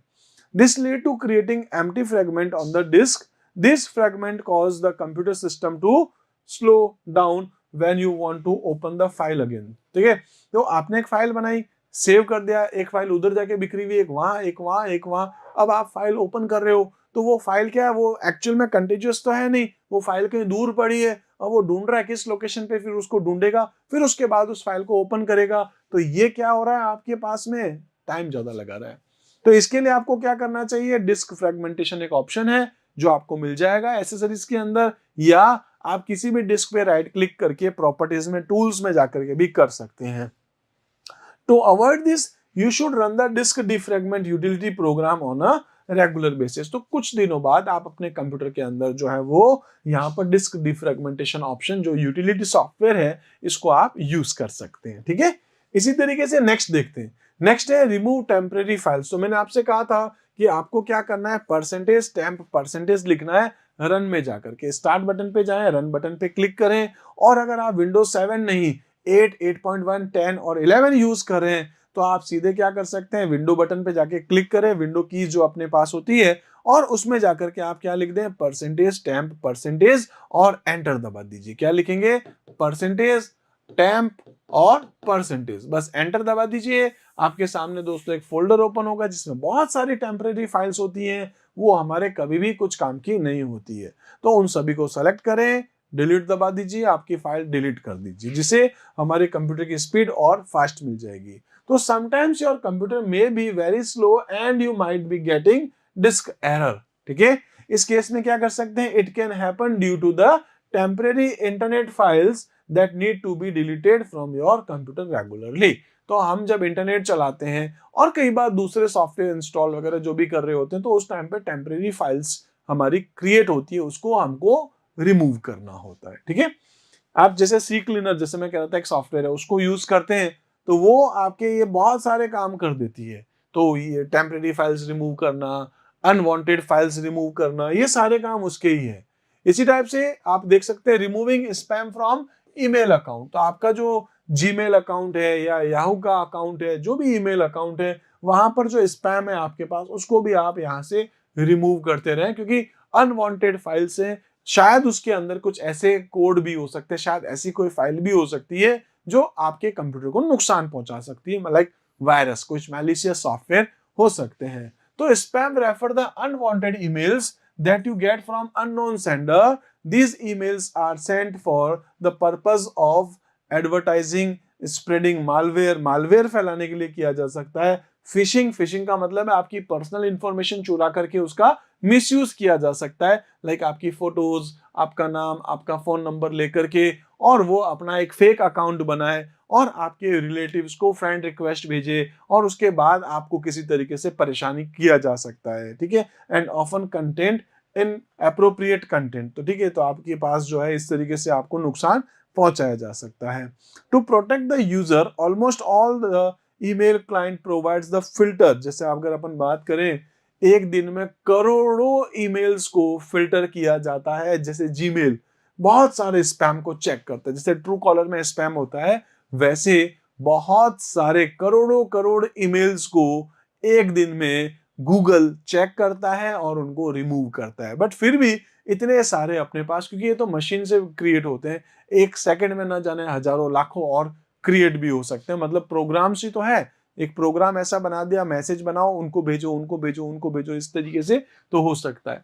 तो हम लोग यहाँ पर जो डिस्कस कर रहे हैं दोस्तों, वो क्या है, हम हमारे कंप्यूटर के हार्डवेयर को किस तरीके से मेंटेन कर सकते हैं, अपने सॉफ्टवेयर को किस तरीके से मेंटेन कर सकते हैं। ये दोनों ही पार्ट हमारे लिए बहुत ज्यादा इंपॉर्टेंट है।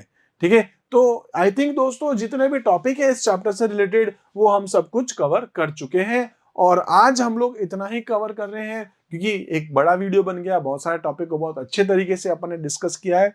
आई होप दोस्तों सारे टॉपिक अच्छे से समझ में आ रहे हैं। अगर फिर भी दोस्तों आपके माइंड में कोई भी डाउट, कोई कंफ्यूजन हो, कमेंट सेक्शन में लिखिए। अगर आप चाहते हैं हम लोग को मोटिवेट करना, तो भी आप कुछ पॉजिटिव कमेंट चाहें तो कमेंट सेक्शन में जाके लिख सकते हैं। वीडियोस पसंद आ रहे तो लाइक कीजिए, चैनल सब्सक्राइब नहीं है तो सब्सक्राइब कर लीजिए, जिससे कि आगे के आने वाले सभी वीडियो आप तक आसानी से पहुंच पाएंगे। तो आज इतना ही करते हैं दोस्तों, मिलते हैं अपने अगले वीडियो में। तब तक के लिए आप मेरे साथ जुड़े रहिए। Thank you.